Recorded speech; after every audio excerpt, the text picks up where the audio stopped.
अलैकुम वरहमतुल्लाहि वबरकातुह।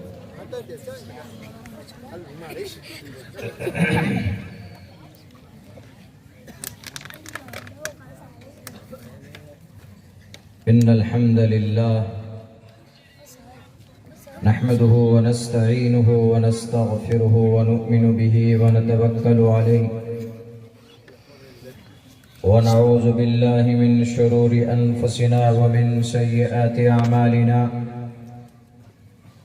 मन यहदिहिल्लाहु फला मुज़िल्ल लहु व मन युज़लिलहु फला हादिय लहु व नशहदु अल्ला इलाहा इल्लल्लाहु वहदहु ला शरीका लहु व नशहदु अन्न सय्यदना व मौलाना मुहम्मदन अब्दुहु व रसूलुहु।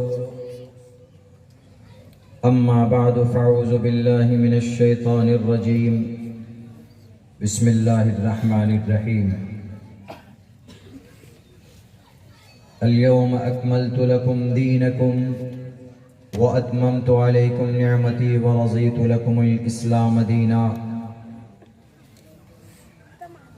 वक़ाल अल्लाहु तबारक व तआला फ़िल क़ुरआनिल मजीद इन्नमल मुअमिनूना इख़्वा। वक़ाल अल्लाहु तबारक व तआला वअतसिमू बिहब्लिल्लाहि जमीअन व ला तफ़र्रक़ू। सदक़ल्लाहुल अज़ीम।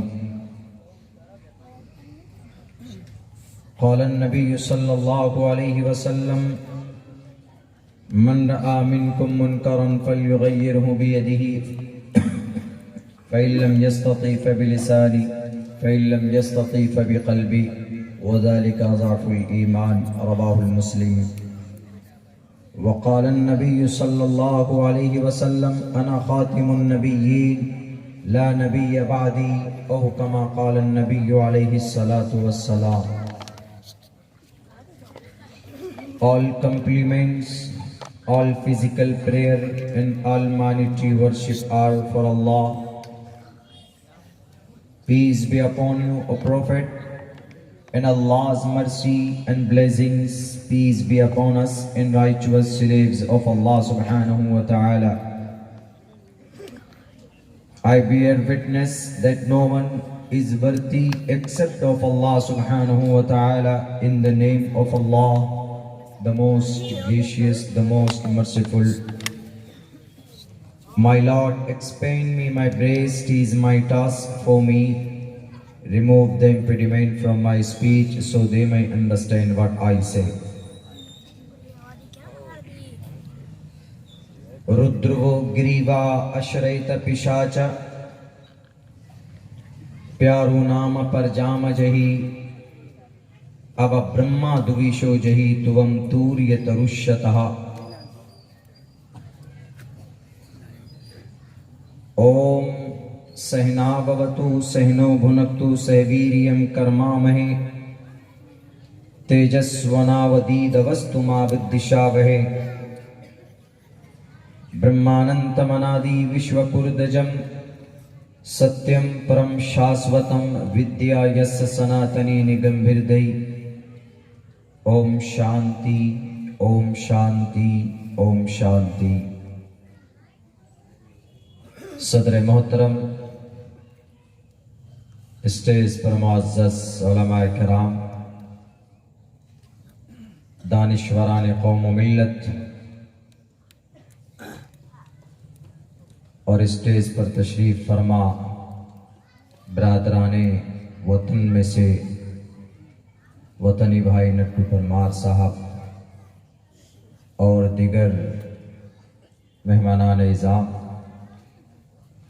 और इस बैनर तले जमा होने वाले हमारे दीनी, ईमानी, समाजी, मिल्ली भाइयों, नौजवान साथियों, प्यारे बच्चों,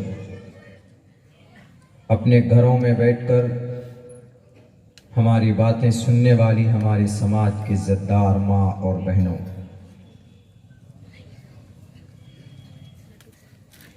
इस शहर में कई बार हाज़िरी का मौका मिला। We thank from the bottom of our heart, दिल की गहराई से शुक्रिया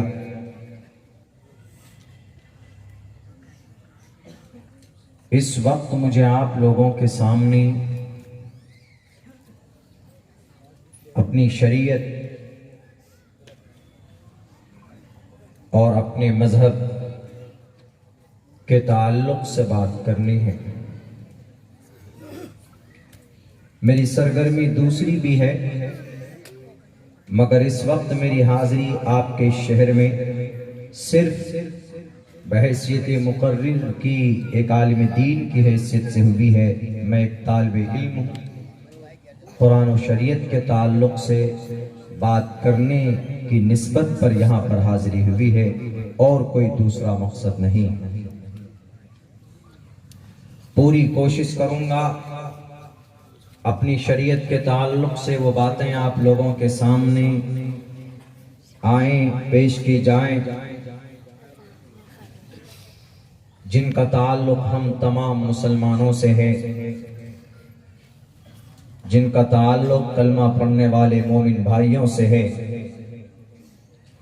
मेरे भाइयों, हम सब जानते हैं, हमारा विश्वास और एतकाद इस बात पर है कि हमारे पास जो शरीयत है, अल्लाह का जो कानून है, उससे बेहतर कोई सिस्टम, कोई दूसरा कोई निज़ाम, दूसरा कोई कानून मजहबी एतबार से दुनिया के अंदर नहीं है। और हमें इस बात पर गर्व भी है, हम फख्र भी करते हैं इस बात पर कि अल्लाह तबारक व तआला ने हमें मोमिन बनाया, मजहब इस्लाम में पैदा किया और आखिरी नबी सल्लल्लाहु अलैहि वसल्लम के उम्मती होने का शर्फ बख्शा। और दुनिया का सबसे बेहतरीन सर्वश्रेष्ठ मजहब, दुनिया का सबसे महान इंसान सैयदुल अंबिया, अशरफुल मखलूकात में सबसे आला बरतर, तमाम नबियों के सरदार जनाबे मोहम्मदुर रसूलुल्लाह सल्लल्लाहु अलैहि वसल्लम का पैरोकार बनाया। इस बात पर हमें गर्व है। दुनिया को एतराज है हमारी शरीयत को लेकर, हमारे मजहब को लेकर, तो वो उनकी जिहालत की वजह से है, उनके नाखानदगी की वजह से है। हम दुनिया की बात पर यकीन नहीं कर सकते, इसलिए कि दुनिया झूठ बोलती है, दुनिया धोखा देती है, दुनिया जालिम है। लेकिन हमें उस जात की बात पर यकीन और विश्वास है जिसने इस पूरी दुनिया को, पूरे ब्रह्मांड को बनाया, वो अल्लाह है। और अल्लाह कहता है, अल-यौम अकमलतु लकुम दीनकुम व अतममतु अलैकुम निअमती व रज़ीतु लकुमुल इस्लाम दीना। अल-यौम अकमलतु लकुम, तुम्हारे लिए ये दीन मैंने मुकम्मल कर दिया। रब कहता है तुम्हारे लिए, व अतममतु अलैकुम निअमती, और इस दीन की जो शरीयत, जो कानून है, जो आर्टिकल्स हैं इस कानून की, शरीयत के, उसको मैंने मुकम्मल कर दिया, अपनी नेमत को मुकम्मल कर दिया। वअतममतु अलैकुम निअमती व रज़ीतु लकुमुल इस्लाम दीना। दीनी एतबार से, मजहबी एतबार से, दीन के एतबार से मैं दीन इस्लाम से राजी हो चुका। ये कौन कहता है? ये अल्लाह कहता है। और अल्लाह कभी झूठ बोलता है? कभी नहीं झूठ बोलता। अल्लाह तबारक व तआला कभी धोखा नहीं देता किसी को। अल्लाह तबारक व तआला किसी के साथ फ्रॉड नहीं करता है। अल्लाह तबारक व तआला किसी के साथ छल कपट से काम नहीं लेता है, बल्कि वो सच्चा है, जिंदा है, शक्तिमान है, ताकतवर है। वो अल्लाह कह रहा है ये दीन, ये शरीयत मुकम्मल कर दिया, और इस दीन से, इस शरीयत से बेटर कोई दीन और शरीयत नहीं। तो हमें उसकी बात पर यकीन और विश्वास है। दुनिया की बातों पर बरसाती मेंढक की तरह डुगडुगी बजाने वाले, पैसों की गड्डियों पर अपने ईमान का सौदा करने वाले लोगों की बातों पर हमें विश्वास नहीं है। क्यों? उनके एतराज अकली एतबार से इतनी छोटी सोच और अकल, वो हमारी शरीयत को, हमारे कुरान को, हमारी नमाज को, अल्लाह के नबी की जीवनी को वो जानते नहीं है। इसलिए वो कहते हैं कि ये ठीक नहीं है। वो अपने एतबार से इस दीन में कुछ ढूंढना चाहते हैं, उनको नहीं मिलता है तो वो कहते हैं कि देखिए ये दीन मुकम्मल नहीं है, इस दीन में कामयाबी नहीं है, इस शरीयत पर कामयाबी नहीं है। जबकि अल्लाह कहता है मन अता अल्लाह व रसूल फक़द फाज फौजन अज़ीमा। अगर कोई मन अता अल्लाह, जो अल्लाह की इताअत करता है, वह रसूल, और उसके रसूल की इताअत करता है, इत्तिबा करता है, शरीयत को मानता है, कुरान को मानता है, तो अल्लाह देखिए एक ग्रामर के एतबार से दो लफ्ज मिलाए, फक़द फाज। फाज, दिस इज पास्ट सेंटेंस। ये जुमला जो है माजी के लिए, फाजा यफूजु फौजन, कामयाब होना। लेकिन जब इसमें यकीन का माना पैदा करना हो तो अरबी में कायदा है, उसके साथ में कद लफ्ज बढ़ा देते हैं। कद फाज, यकीनन वो कामयाब हो गया जो कुरान, जो अल्लाह और उसके रसूल की जिसने इत्तिबा की। और छोटी मोटी कामयाबी नहीं, फौजन अज़ीमा, बड़ी कामयाबी हो गई उसकी, वो बड़ा कामयाब हो गया। आज दुनिया में आदमी तिजारत के एतबार से कामयाब हो जाए, आज दुनिया में आदमी अपनी फील्ड में कामयाब हो जाए तो समझता है अपनी, उनके मंशा के मुताबिक, उनके मकसद के मुताबिक, उनके अगराज और मकासिद बार आवर हो जाए तो खुशी मानता है, सोचता है कि भाई मैं कामयाब हो गया। तो अल्लाह कहता है जो अल्लाह और उसके रसूल की इत्तिबा करता है वो ऐसा है, यकीनन वो कामयाब हो गया, इसमें कोई शक नहीं है, कामयाब हो गया। अल्लाह कहता है कि शरीयत को मानोगे, अल्लाह को मानोगे तो कामयाब हो जाओगे। और कुछ जाहिल, अनपढ़, गवार लोग जो नहीं जानते शरीयत को, कुरान को, वो कहते हैं कि ये मुकम्मल ही नहीं है।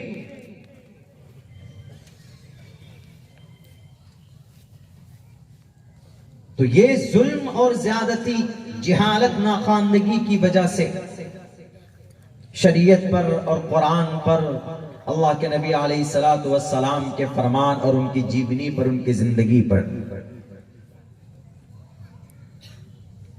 कि नहीं, अल्लाह का जो कानून है, अल्लाह का जो फरमान है उसमें कमी है, हम उसको मॉडिफाई करना चाहते हैं, हम उसको बदलना चाहते हैं। दुनिया वालों, शरीयत के अंदर तब्दीली की कोई जरूरत नहीं है। इस्लाम के अहकामात को बदलने की कोई जरूरत नहीं है।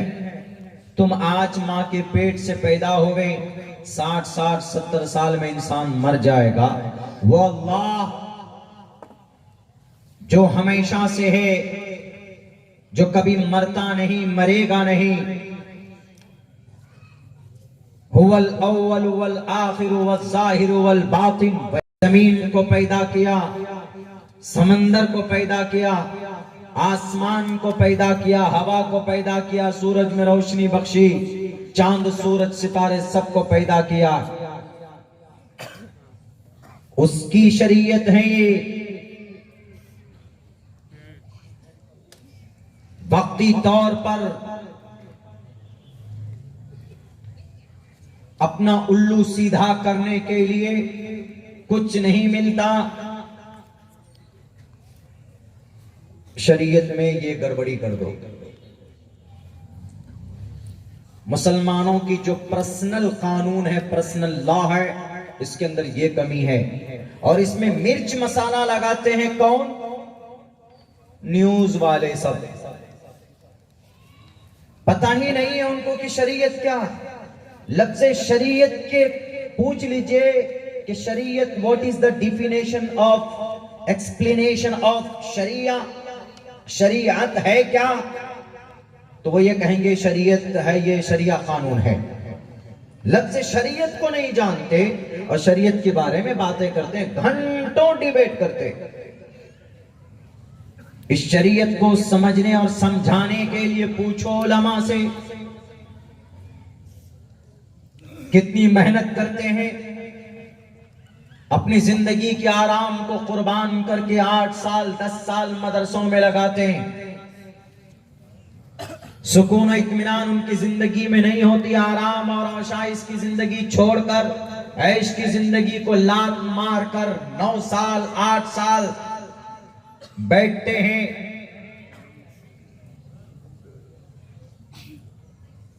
तब जाकर उनको कुरान और शरीयत समझ में आता है कि ये शरीयत क्या है, ये कुरान क्या है, अल्लाह क्या कह रहा है, अल्लाह के नबी का क्या फरमान है, इस हदीस में क्या हुक्म है, और अल्लाह ने जो हुक्म दिया है उससे फायदा क्या होगा। साइंस के पुजारी ये कहते हैं कि आपके कुरान में साइंस नहीं, आपके शरीयत के अंदर में मॉडर्न नहीं। जदीद टेक्नोलॉजी के गुलाम ये कहते हैं कि आपकी शरीयत और आपके नबी की जिंदगी में मॉडर्नाइज नहीं है। आपके नबी की जिंदगी के अंदर में बहुत ज्यादा पुरानी बातें भरी हुई हैं। आज के इस मॉडर्न जमाने में अगर हम कामयाब होना चाहें, अगर हम कोई दौरे जदीद में कोई नया ऐसा आविष्कार हो जाए जिसको लॉन्च करना चाहे, तो आपके शरीयत में क्या मकाम है, आपके शरीयत में उसकी क्या गारंटी है। आपको अगर यकीनन ये बातें अगर समझनी है तो आपको शरीयत के मैदान में आना होगा, पढ़ना होगा, आपको उलमा के सामने बैठना होगा। तब आपको पता चलेगा कि शरीयत जो है ये असल में है क्या। इसके अंदर तमाम दुनिया के तमाम मसाइल का हल। साइंस के पुजारी, तुम्हें भी तुम्हारा साइंस हमारे कुरान में मिल जाएगा। जदीद टेक्नोलॉजी के गुलामी करने वालों, जदीद टेक्नोलॉजी के एक एक नखात को कुरान करीम के अंदर बयान किया गया। वैसा दिमाग लाओ। तुम्हारा फॉर फादर, तुम्हारा बा, तुम्हारा दादा आदम, और आदम को अल्लाह ने पैदा करने के बाद कयामत तक आने वाली तमाम चीजों का इल्म दिया था कि नहीं दिया था। अल्लाह ने कहा वअल्लम आदम अल अस्माअ कुल्लहा सुम्मा अरज़हुम अलल मलाइका। ऐ फरिश्तों, तुम मेरे सामने 24 घंटे इबादत करते हो, जो हुक्म देता हूं तुम मुकम्मल करते हो, तुम 1 सेकंड के लिए हमारी नाफरमानी नहीं करते, लेकिन तुम्हारा मकाम मर्तबा मेरे सामने आदम से बढ़कर नहीं है, इंसान से बढ़कर नहीं है। क्यों? इसलिए कि हम उनको कयामत तक की तमाम चीजों का इल्म उनको अता किया है। वअल्लम आदम अल अस्माअ कुल्लहा सुम्मा अरज़हुम अलल मलाइका। पूरी दुनिया के अंदर किसी माँ के पेट से पैदा होगा कोई बच्चा, चाहे वो यहूद के पेट से माँ कोई बच्चा पैदा हो, या नसरानी के पेट से कोई बच्चा पैदा हो, या क्रिश्चियन के पेट से कोई बच्चा पैदा हो, या इस्लाम मुसलमानों के माँ के कोख से कोई बच्चा जन्म लेता है, या हमारे भारत के अंदर सनातन धर्मी भाइयों के माँ के पेट से कोई बच्चा पैदा होता है, वो सबका उन सबका रिश्ता एक बाप एक संतान आदम की औलाद कहलाएगा। और उन तमाम को उनके दिलो दिमाग के अंदर वो सारी बातें मुंतकिल होती हैं जो अल्लाह तबारक व तआला ने आदम अलैहिस्सलाम को सिखाया था, विरासत में मिलती। आज अंग्रेज अगर टेक्नोलॉजी में आगे बढ़ जाता है तो कहते हैं कि भाई ही is a creator of this product, ये इस प्रोडक्ट का क्रिएटर है। ठीक है, मादी एतबार से, मेहनत के एतबार से उसने नशेब व फराज, उसने एक ढांचा बनाया और उसको नई शक्ल दी, लेकिन ये उनके दिमाग के अंदर जो थ्योरी जो उसने पढ़ा है किताब में, वो किताब भी लिखने वाला कोई होगा, प्रोफेसर होगा, कोई वैज्ञानिक होगा, उनके अंदर ये नॉलेज कहां से आई, उस साइंटिस्ट के अंदर ये बातें कहां से आई? ये बातें नस्लन बाद नस्लिन निस्बतन बाद निस्बतिन हजरत आदम अलैहिस्सलातु वस्सलाम की विरासत में उनके दिमाग में आती। क्या आज का अंग्रेज उनका फादर, उनका अब्बा कोई और नहीं, सबका है। इन्ना खलकनाकुम मिन ज़करिन व उन्सा व जअलनाकुम शुअबन व क़बाइल लितआरफू। पूरी दुनिया के अंदर जितने भी मर्द औरत है, या अय्युहन्नास इन्ना खलकनाकुम मिन नफ्सिन वाहिदा, एक इंसान से पैदा किया, एक जोड़े से पैदा किए गए हो तुम पूरी दुनिया के इंसान, मुसलमान नहीं, इंसान। अल्लाह तबारक व तआला कहता है, और अपनी छोटी सी दिमाग इस्तेमाल करते हैं, कभी दिमाग लगाते हैं शरीयत पर, कभी लगाते हैं कुरान पर, और जब बात समझ में नहीं आती तो कहते हैं कि कुरान करीम की ये आयत निकालो, इसलिए कि इसके अंदर में तशद्दुद है, जुल्म है। मैंने उन मंत्रों को पढ़ा है, उन श्लोक को पढ़ा है, उसका एक्सप्लेन करूंगा। रुद्रवो गिरीवाश्रयत पिशाच प्यारु नाम पर जाम जही अब ब्रह्मा दुविशो जही तुवम तोर्य तरुषतः सत्यम विभाजानी। मैंने ये मंत्र पढ़ा है, ये कुरान करीम की उन आयतों का समझिए एक्सप्लेनेशन करेंगे, ये श्लोक, ये मंत्र जिनके ऊपर लोगों को बहुत तफसील से एतराज है, ये न्यूज की दुनिया में दिखाते हैं। अल्लाह एक तरफ कह रहा है कि भाई ये दीन मुकम्मल, अल-यौमा अकमलतु लकुम, कोई कमी नहीं है इस दीन में। आज मैंने मस्तूरात के बयान में कहा था कि एक नया हमारे इस देश के अंदर में कुछ कवानीन बनने जा रहे हैं, नए यकसा सिविल कोड जिसको बोलते हैं। आप लोगों ने भी, पूरे भारत के माइनॉरिटीज, मुसलमानों ने, आदिवासी ने, दलित ने, SC ST ने, सब ने मुखालफत की उसकी कि नहीं, यकसा सिविल कोड नहीं आना चाहिए, यानी बराबर कानून नहीं आना चाहिए।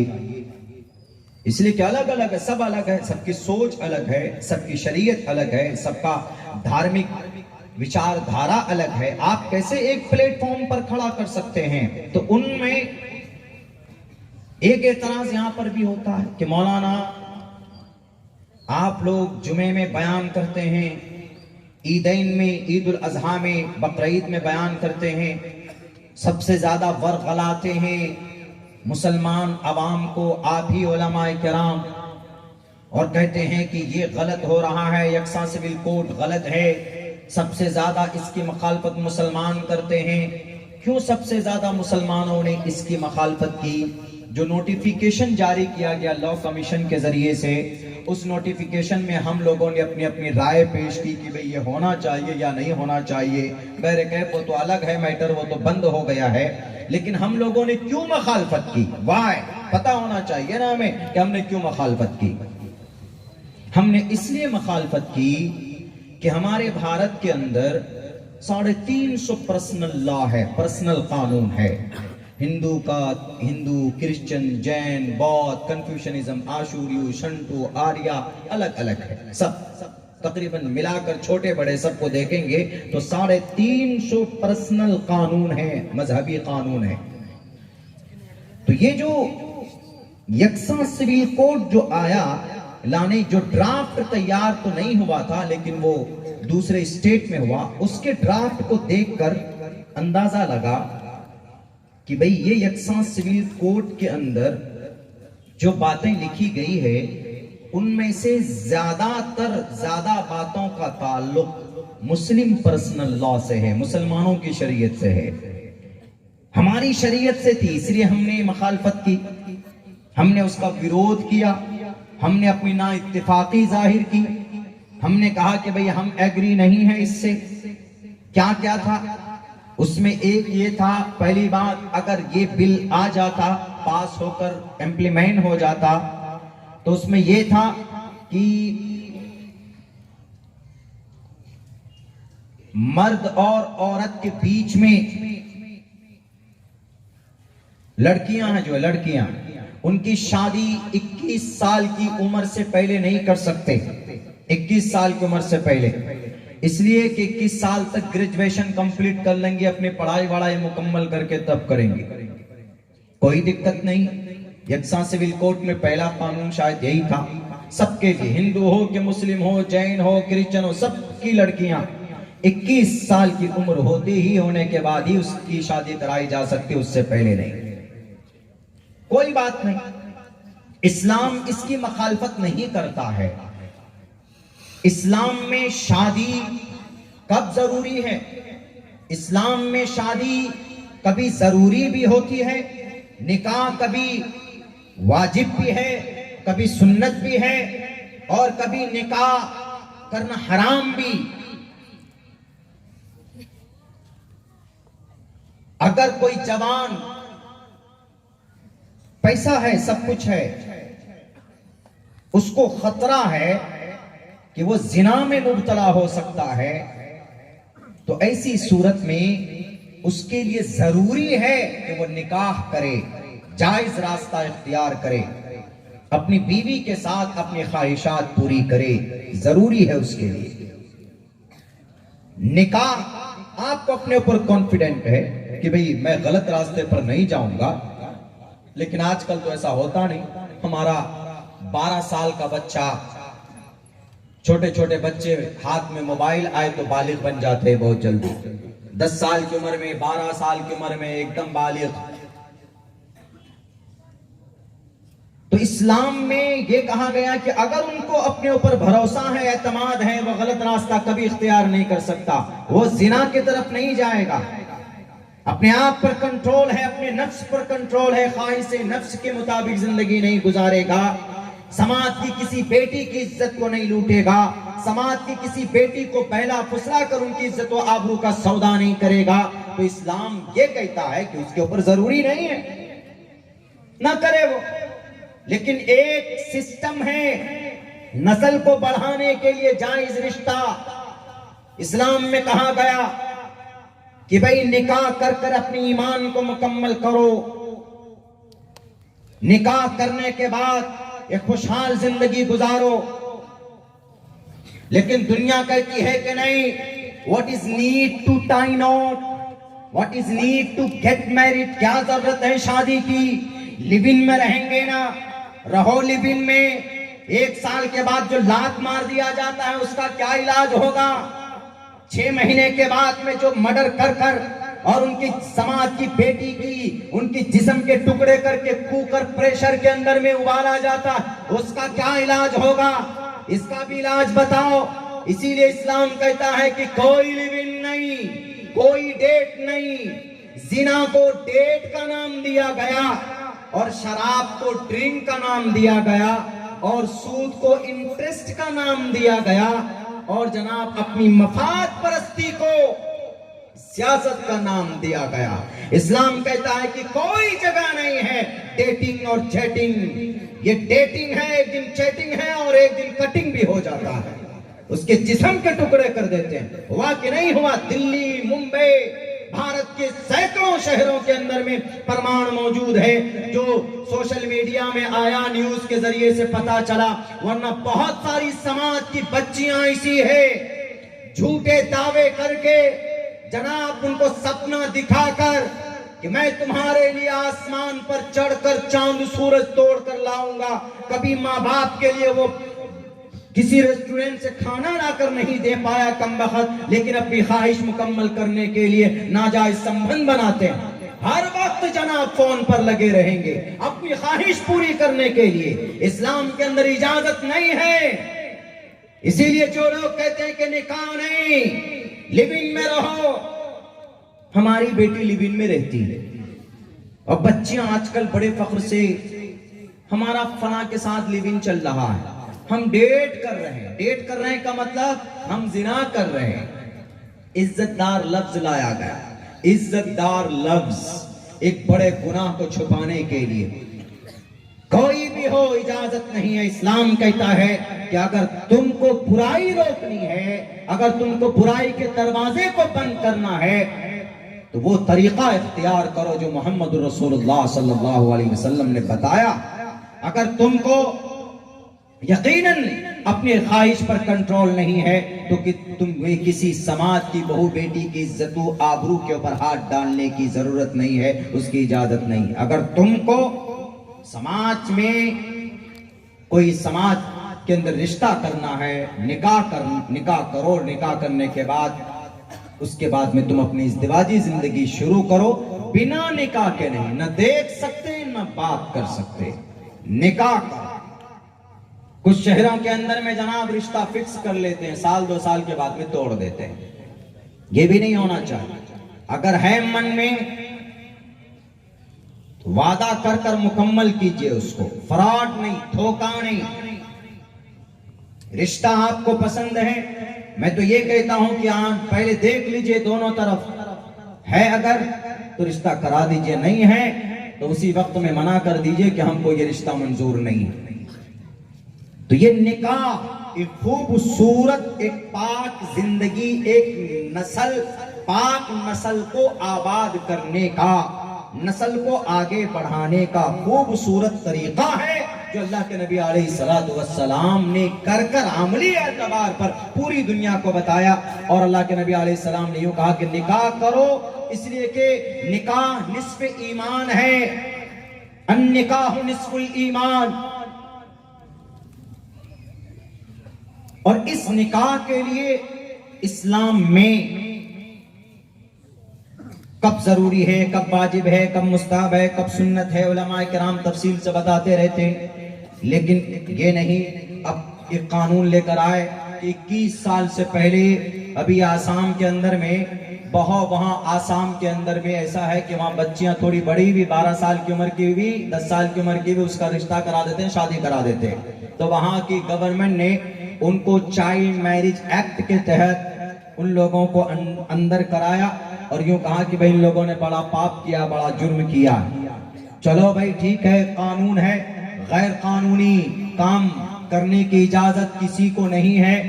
लेकिन एक बात मैं कहना चाहता हूं, 21 साल की उम्र तक आज के जमाने में, आज के दौर में क्या समाज की जवान बेटी, समाज का जवान बेटा बिना जिना के संबंध में रहे, जिना के बगैर रह सकते हैं, पाकीज़ा जिंदगी गुजार सकते हैं? बिल्कुल नहीं गुजार सकते। पत्थर पर लिख कर देने के लिए मैं तैयार हूं। कयामत आ सकती है, आना मुमकिन है, वो आ जाए, लेकिन ये होना नामुमकिन है कि भाई एक स्कूल में पढ़े, कॉलेज में पढ़े, लड़की 15 साल 14 साल की उम्र में हो जाए, एक साथ पढ़े, रिश्ता बनाए, फोन पे बात करे और जनाब शॉपिंग करे, घूमने जाए और ना जाए संबंध ना हो, जिस्म की भूख न मिटाए। इम्पॉसिबल है, ऐसा हो ही नहीं सकता। इसीलिए अल्लाह के नबी फरमाते निकाह करो, निकाह एक दूसरे की जरूरत पूरी होगी, एक दूसरे का साथी बनो। इस्लाम की, चलो ये तो इस्लाम का जो जवान के ताल्लुक से, जवानी के ताल्लुक से है कि इस्लाम के अंदर में जो बच्चियां हैं, औरत है, लड़की है, वो 12 साल की उम्र में बालिगा हो जाती, और जो लड़का है वो 14 साल की उम्र में बालिग हो जाता। इस कानून से टच करता है 21 साल की उम्र में कंडीशन लगाना। इसीलिए हमने मुखालफत की कि जनाब हमारे इस्लाम के अंदर में लड़की लड़का के बालिग होने की अलग उम्र है, लेकिन आप जो कानून लाए हैं उसके अंदर 21 साल है, जो हमारे इस्लामिक शरीयत से, हमारे कानून शरीयत से टच करता, इसीलिए हम उसकी मुखालफत करते हैं। दूसरा क्या कानून टच किया इस्लाम से? ये कहा कि अगर कोई शादी हो, लड़का लड़की गांव समाज के लोग मिलकर शादी कराते हैं अपनी बेटी और बेटे की, काजी साहब को लाते हैं, वो निकाह पढ़ाते हैं, बाज़ाब्ता काजीनामा बनता है और उसके बाद में फिर वलीमा, दावत, इस तरह से जो प्रोसेस है होता है। लेकिन ये कहा गया कि अगर कोई शादी करे उसके लिए जरूरी है कि वो सरकारी दफ्तर में रजिस्ट्रेशन कराए। अगर नहीं कराया आपने तो वो शादी आपकी काबिल कबूल नहीं। इस्लाम में क्या है, गवाह मौजूद हो, लड़का लड़की एक दूसरे को कबिल तो कह लें तो रिश्ता हो जाता है, निकाह हो। हमने एक जमाने की बात कही थी कि जब मियां बीबी राजी तो क्या करे काजी। रिश्ता निकाह इतना आसान है, लेकिन यहां क्या कहा जा रहा है कि नहीं, आपको सरकारी दफ्तर का चक्कर लगाना होगा। यानी सरकारी दफ्तर में जाकर जब तक आप उसको रजिस्ट्रेशन नहीं कराएंगे तो आपकी शरीयत एतबार से वो निकाह हो सकता है, लेकिन सरकार की नजर में आपका निकाह नहीं हुआ, आपकी शादी नहीं हुई, आपको सरकारी लाभ नहीं मिलेगा। इस्लाम के इस हुक्म से टच करने की वजह से हमने मुखालफत की। तीसरा क्या ऑर्डर है कि इस देश के अंदर एक मर्द भारत के अंदर एक ही शादी कर सकता है, दूसरी नहीं कर सकता। और इस्लाम में क्या है, एक मर्द 4 कर सकता है और करना है, जमीन और आसमान का फर्क है। पूछिए, एक तरफ से सर्वे कराइए गोधरा के घर घर में कितने ऐसे हैं जो आप दिखा सकते हैं भाई जो 3 शादी की हुई, जिनकी 3 बीवियां हो, एक तो नहीं संभलती है, बहुत मुश्किल हो जाती है एक को बर्दाश्त करना, तो 2 और 3 कहां से सोचेगा। अलाउ है, इजाजत है, परमिशन है। जरूरी नहीं है कि तुमने एक निकाह एक शादी कर ली इस साल तो अगले साल दूसरी करो, पकड़ कर लाओ, नहीं तो सूली पर लटका दिए जाओ। ऐसा नहीं है। एक मर्द एक ही निकाह एक ही शादी करेगा, ठीक है, लेकिन इस्लाम में 4 शादी जो है इसको खत्म करने के लिए ये लेकर आए। नहीं जनाब, इस्लाम में 4 शादी फर्ज नहीं है। फन्किहू मा ताब लकुम मिनन निसाई मसना व सुलास व रुबा। अगर जरूरी होता तो भारत के अंदर में 32 या 33 या 35 करोड़ मुसलमान, उनमें से मान लीजिए 15 करोड़ मर्द है, तो 15 करोड़ मर्द हर किसी को 4 बीवी चाहिए, तो इतनी औरत कहां से सप्लाई करेंगे, कहां से लेकर आए। जरूरी नहीं है, वो तो एक ऑप्शनली चीज है कि अगर आपकी एक बीवी है, खुदा ना खास्ता उसको कोई बीमारी है, बांझ हो जाए, वो बांझ है, औलाद नहीं हुई, उसको औलाद की सख्त जरूरत होती है माँ बाप को, तो वो अपने हस्बैंड वाइफ आपस में मशवरा करते हैं कि चलो भाई तुम्हारे अंदर ये कमी है, इलाज करा लिया, नहीं है मुकद्दर में, चलो दूसरी शादी कर लो। तो दूसरी की परमिशन होगी तब ना दूसरी शादी करेंगे और उससे बच्चा लेंगे। आप कहेंगे कि मौलाना what is need to get married and second get married, क्या जरूरत है दूसरी शादी करने की, अडॉप्ट कर लेंगे बच्चा। अडॉप्ट करने वाला बच्चा है ना, जब बूढ़ा माँ बाप होता है तो चाइल्ड होम में ट्रांसफर कर देता है, जाओ वहीं मरो, उसके अंदर प्यूरिफिकेशन नहीं आती। अब बड़ा मसला रहता है अडॉप्ट का। तो इस्लाम के अंदर अगर बीवी बीमार हो जाए, पहली बीवी, उसको बड़ा कोई मुहलिक मर्ज हो जाए या बांझ हो जाए या पहली बीवी का इंतकाल हो जाए, तो इस्लाम ने दूसरा रास्ता अपनाया हुआ है। कहता है कि तुम घबराओ मत, तुम दूसरा निकाह भी कर सकते हो, तुम दूसरी शादी भी कर सकते हो। लेकिन अगर किसी की बीवी कमजोर हो जाए, किसी की बीवी बीमार हो जाए, वो इस हालत में है ही नहीं कि वो निकाह वो अपने शौहर की खिदमत कर सके, उनकी जरूरतें पूरी कर सके, बेचारा मर्द हट्टा गट्टा जवान है, कहां जाएगा मुंह मारने के लिए। आपकी तरह नहीं कि आप गद्दी में बैठे हैं 42 साल से छोड़ करके, तो जनाब और ये लोग भी ऐसे ही कर लेंगे। हमारे इस्लाम में जायज नहीं है मुंह मारना, किसी और औरत के साथ में बिना निकाह के संबंध बनाना।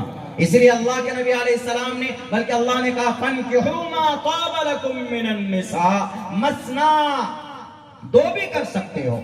अगर तुम्हारी पहली बीवी बीमार है, वो तुम्हारी जरूरत पूरी नहीं कर सकती है, तुम्हारी खिदमत नहीं कर सकती है, तुम्हारे घर को नहीं संभाल सकती है, तो ये सिर्फ इस्लाम के अंदर ये अच्छाई है। इस्लाम कहता है कि तुम दूसरा निकाह कर सकते हो। ऐसा नहीं कि तुम दूसरा निकाह करो, तीसरा भी करो, चौथा भी करो तभी तुम्हारा ईमान मुकम्मल होगा, ऐसा नहीं है। मेरे ख्याल से उंगली में अगर गिन करके देखेंगे तो पूरे भारत के अंदर शायद 5% आदमी ही, आपको 5% भी मिलना मुश्किल है जिसकी 4 शादी भी हो ही नहीं सकती। 3 तक तो होती है, 3 तक भाई, पहली का इंतकाल हो गया, दूसरी का इंतकाल हो गया, तीसरी कर ली, या पहली भी है दूसरी भी है, 3 बमुश्किल मिलती है। आपको 10% आदमी ऐसे मिल सकते हैं, 10 या 15-20% तक कि भाई जिसका 2 निकाह, जिसकी 2 शादी हुई। लेकिन अब ये कानून ला रहे हैं इसका, ये तो ये सुन लीजिए कि इस्लाम में 4 शादी जरूरी नहीं है। इस्लाम में 4 शादी की परमिशन जरूर है, लेकिन 4 शादी करना फर्ज नहीं है।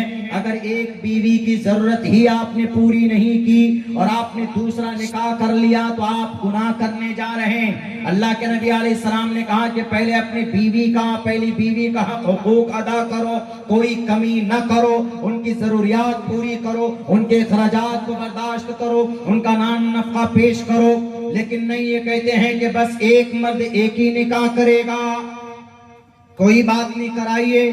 बहुत सारे नेताजी ऐसे हैं हमारे भारत के अंदर, अभी जीवित हैं, जिनकी 2-2 बीवियां, पहले उनका तलाक कराइए, और जिनका नहीं हुआ है उनका निकाह कराइए पहले नंबर पर, चाहे वो कोई भी हो, चाहे वो किसी भी लाल बुजक्कर हो कि हरे बुजक्कर हो, कोई भी, सबका कराइए। एक निकाह, एक शादी कंपलसरी है, तो जिन्होंने नहीं किया उनका कराइए। और बहुत सारे ऐसे नेता हैं जो चले गए जिनका एक भी नहीं हुआ है, और जिनका हुआ है तो उनको कहिए कि वो भी अपनी बीवी के साथ रहें, अपने घर के अंदर में एक ही करना है, एक ही निकाह अगर करना है, एक ही बीवी रखनी, बैरक है। तो इस्लाम के बहुत सारे कवानीन से पर्सनल लॉ टच करता है, इस वजह से कहा गया कि भाई ये हम इनकी मखालफत करते हैं, हम इनकी हिमायत में नहीं हैं, चूंकि ये पर्सनल लॉ के खिलाफ है, इसीलिए हमने उनकी मखालफत की कि हम नहीं इसकी हिमायत करते हैं, ये ना लाया जाए। इसलिए कि हमारे इस्लाम के अंदर एक और चीज कि भाई ये कानून आ जाने के बाद में मर्द का भी हिस्सा बराबर, औरत का भी हिस्सा बराबर। अल्लाह का डायरेक्ट फरमान है कुरान करीम के अंदर। अल्लाह कहता है कि अगर तुम्हारे घर में बीवी बेटी है, उसका आधा हिस्सा होगा, बेटा है तो 1 हिस्सा होगा। एतराज करने वाले एतराज करते और वो कहते हैं कि मौलाना देखिए आपके कुरान के अंदर नुक्स है कि नहीं है, देखिए मौलाना आपकी शरीयत के अंदर कमी है कि नहीं है, कौन से अल्लाह की बात करते हो? वो अल्लाह जो औरत को औरत समझकर आधा देता है और मर्द को मर्द समझकर पूरा हिस्सा देता। इसीलिए हम कहते हैं कि आपका कुरान अलायाज़ुबिल्लाह नाक़िस है, आपकी शरीयत के अंदर कमी है। अगर आपके अल्लाह ने कहा लियौमा अकमलतु लकुम दीनकुम व अतममतु अलैकुम निअमती व रज़ीतु लकुमुल इस्लाम दीना, तो आपका कुरान के अंदर आपका अल्लाह का ये फरीजा गलत है, क्योंकि अल्लाह तबारक व तआला ने इंसाफ नहीं किया बेटियों के साथ। जाहिलन पर इंसानों, एतराज करने से पहले उस हुक्म की बारीकी को समझने की कोशिश करो।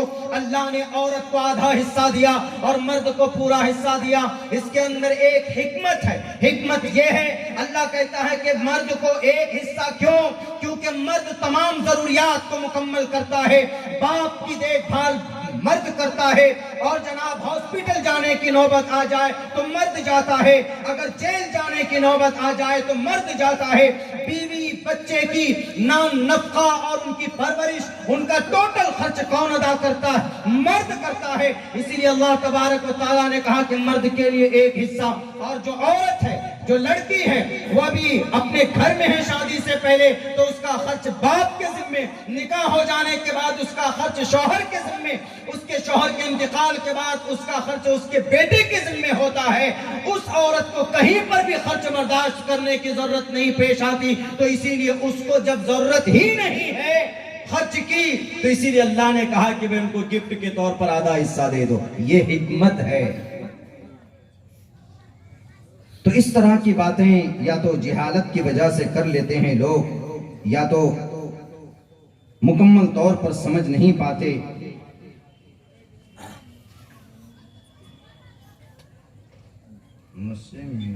अरे अच्छा ठीक, वही बात तो चल रही है। यही लोग तो अपनी ड्यूटी भूल गए हैं, मीडिया वाले, जिसकी वजह से ये गड़बड़ी पैदा हो गई, इनकी वजह से मीडिया वाले ईमानदार हो जाते तो मासूम इंसानों को ट्रेन में नाम पूछ कर नहीं मारा जाता कि व्हाट इज योर नेम, तुम्हारा नाम कफील है, लो गोलियों से मार दिया। क्यों? मीडिया में ये बताया जा रहा है। देखिए, वही हमारे इस देश के चौथे स्तंभ हैं, वही उन्हीं को मैं शुरू से उन्हीं को इशारों में ले रहा हूं। वही सबसे ज्यादा, हमसे ज्यादा बेचैन वो रहते हैं। कोई खबर आई इस्लाम के ताल्लुक से, शरीयत के ताल्लुक से, ये देखिए शरीयत के अंदर में कितनी नफरत है, शरीयत के अंदर में, इस्लाम के अंदर में कितनी ज्यादा सख्ती है। अरे इस्लाम को पहले पढ़ो, हमारे नबी को पढ़ो। हमारे नबी ने नफरत करना नहीं सिखाया, मोहब्बत सिखाया। आज जिस स्टेज पर हम बैठे हैं, इस स्टेज का पूरा खर्च आपको बताएं, पूरा खर्च नट्टू भाई परमार ने दिया। बताइए, जो यहां बैठे हुए कलमा गो भाई तो है ही नहीं, इनका मजहब अलग, इनका कॉन्सेप्ट अलग, सब कुछ अलग है। और कल से लेकर आज तक मेरे पीछे ये मुझे लिए फिर रहे अपनी गाड़ी में। बताइए, बड़ौदा गए, वहां से लेकर अहमदाबाद गए, वहां से लेकर आए और पूरे स्टेज तक ये अपनी गाड़ी पे लेके आए। अगर मैं कट्टर होता, इस्लाम परमिशन नहीं देता, मैं कहता लाहौल बिला को दूर रखो, उनको नापाक है।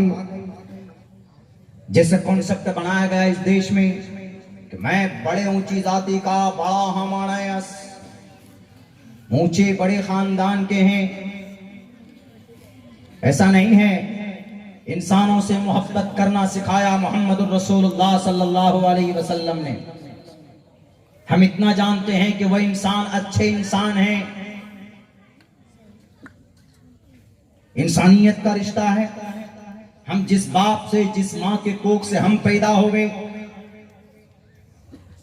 जो हमारा फादर आदम है, वही बाप वही मां के कोख से ये भी पैदा हुए, इनकी नस्ल भी पैदा हुई।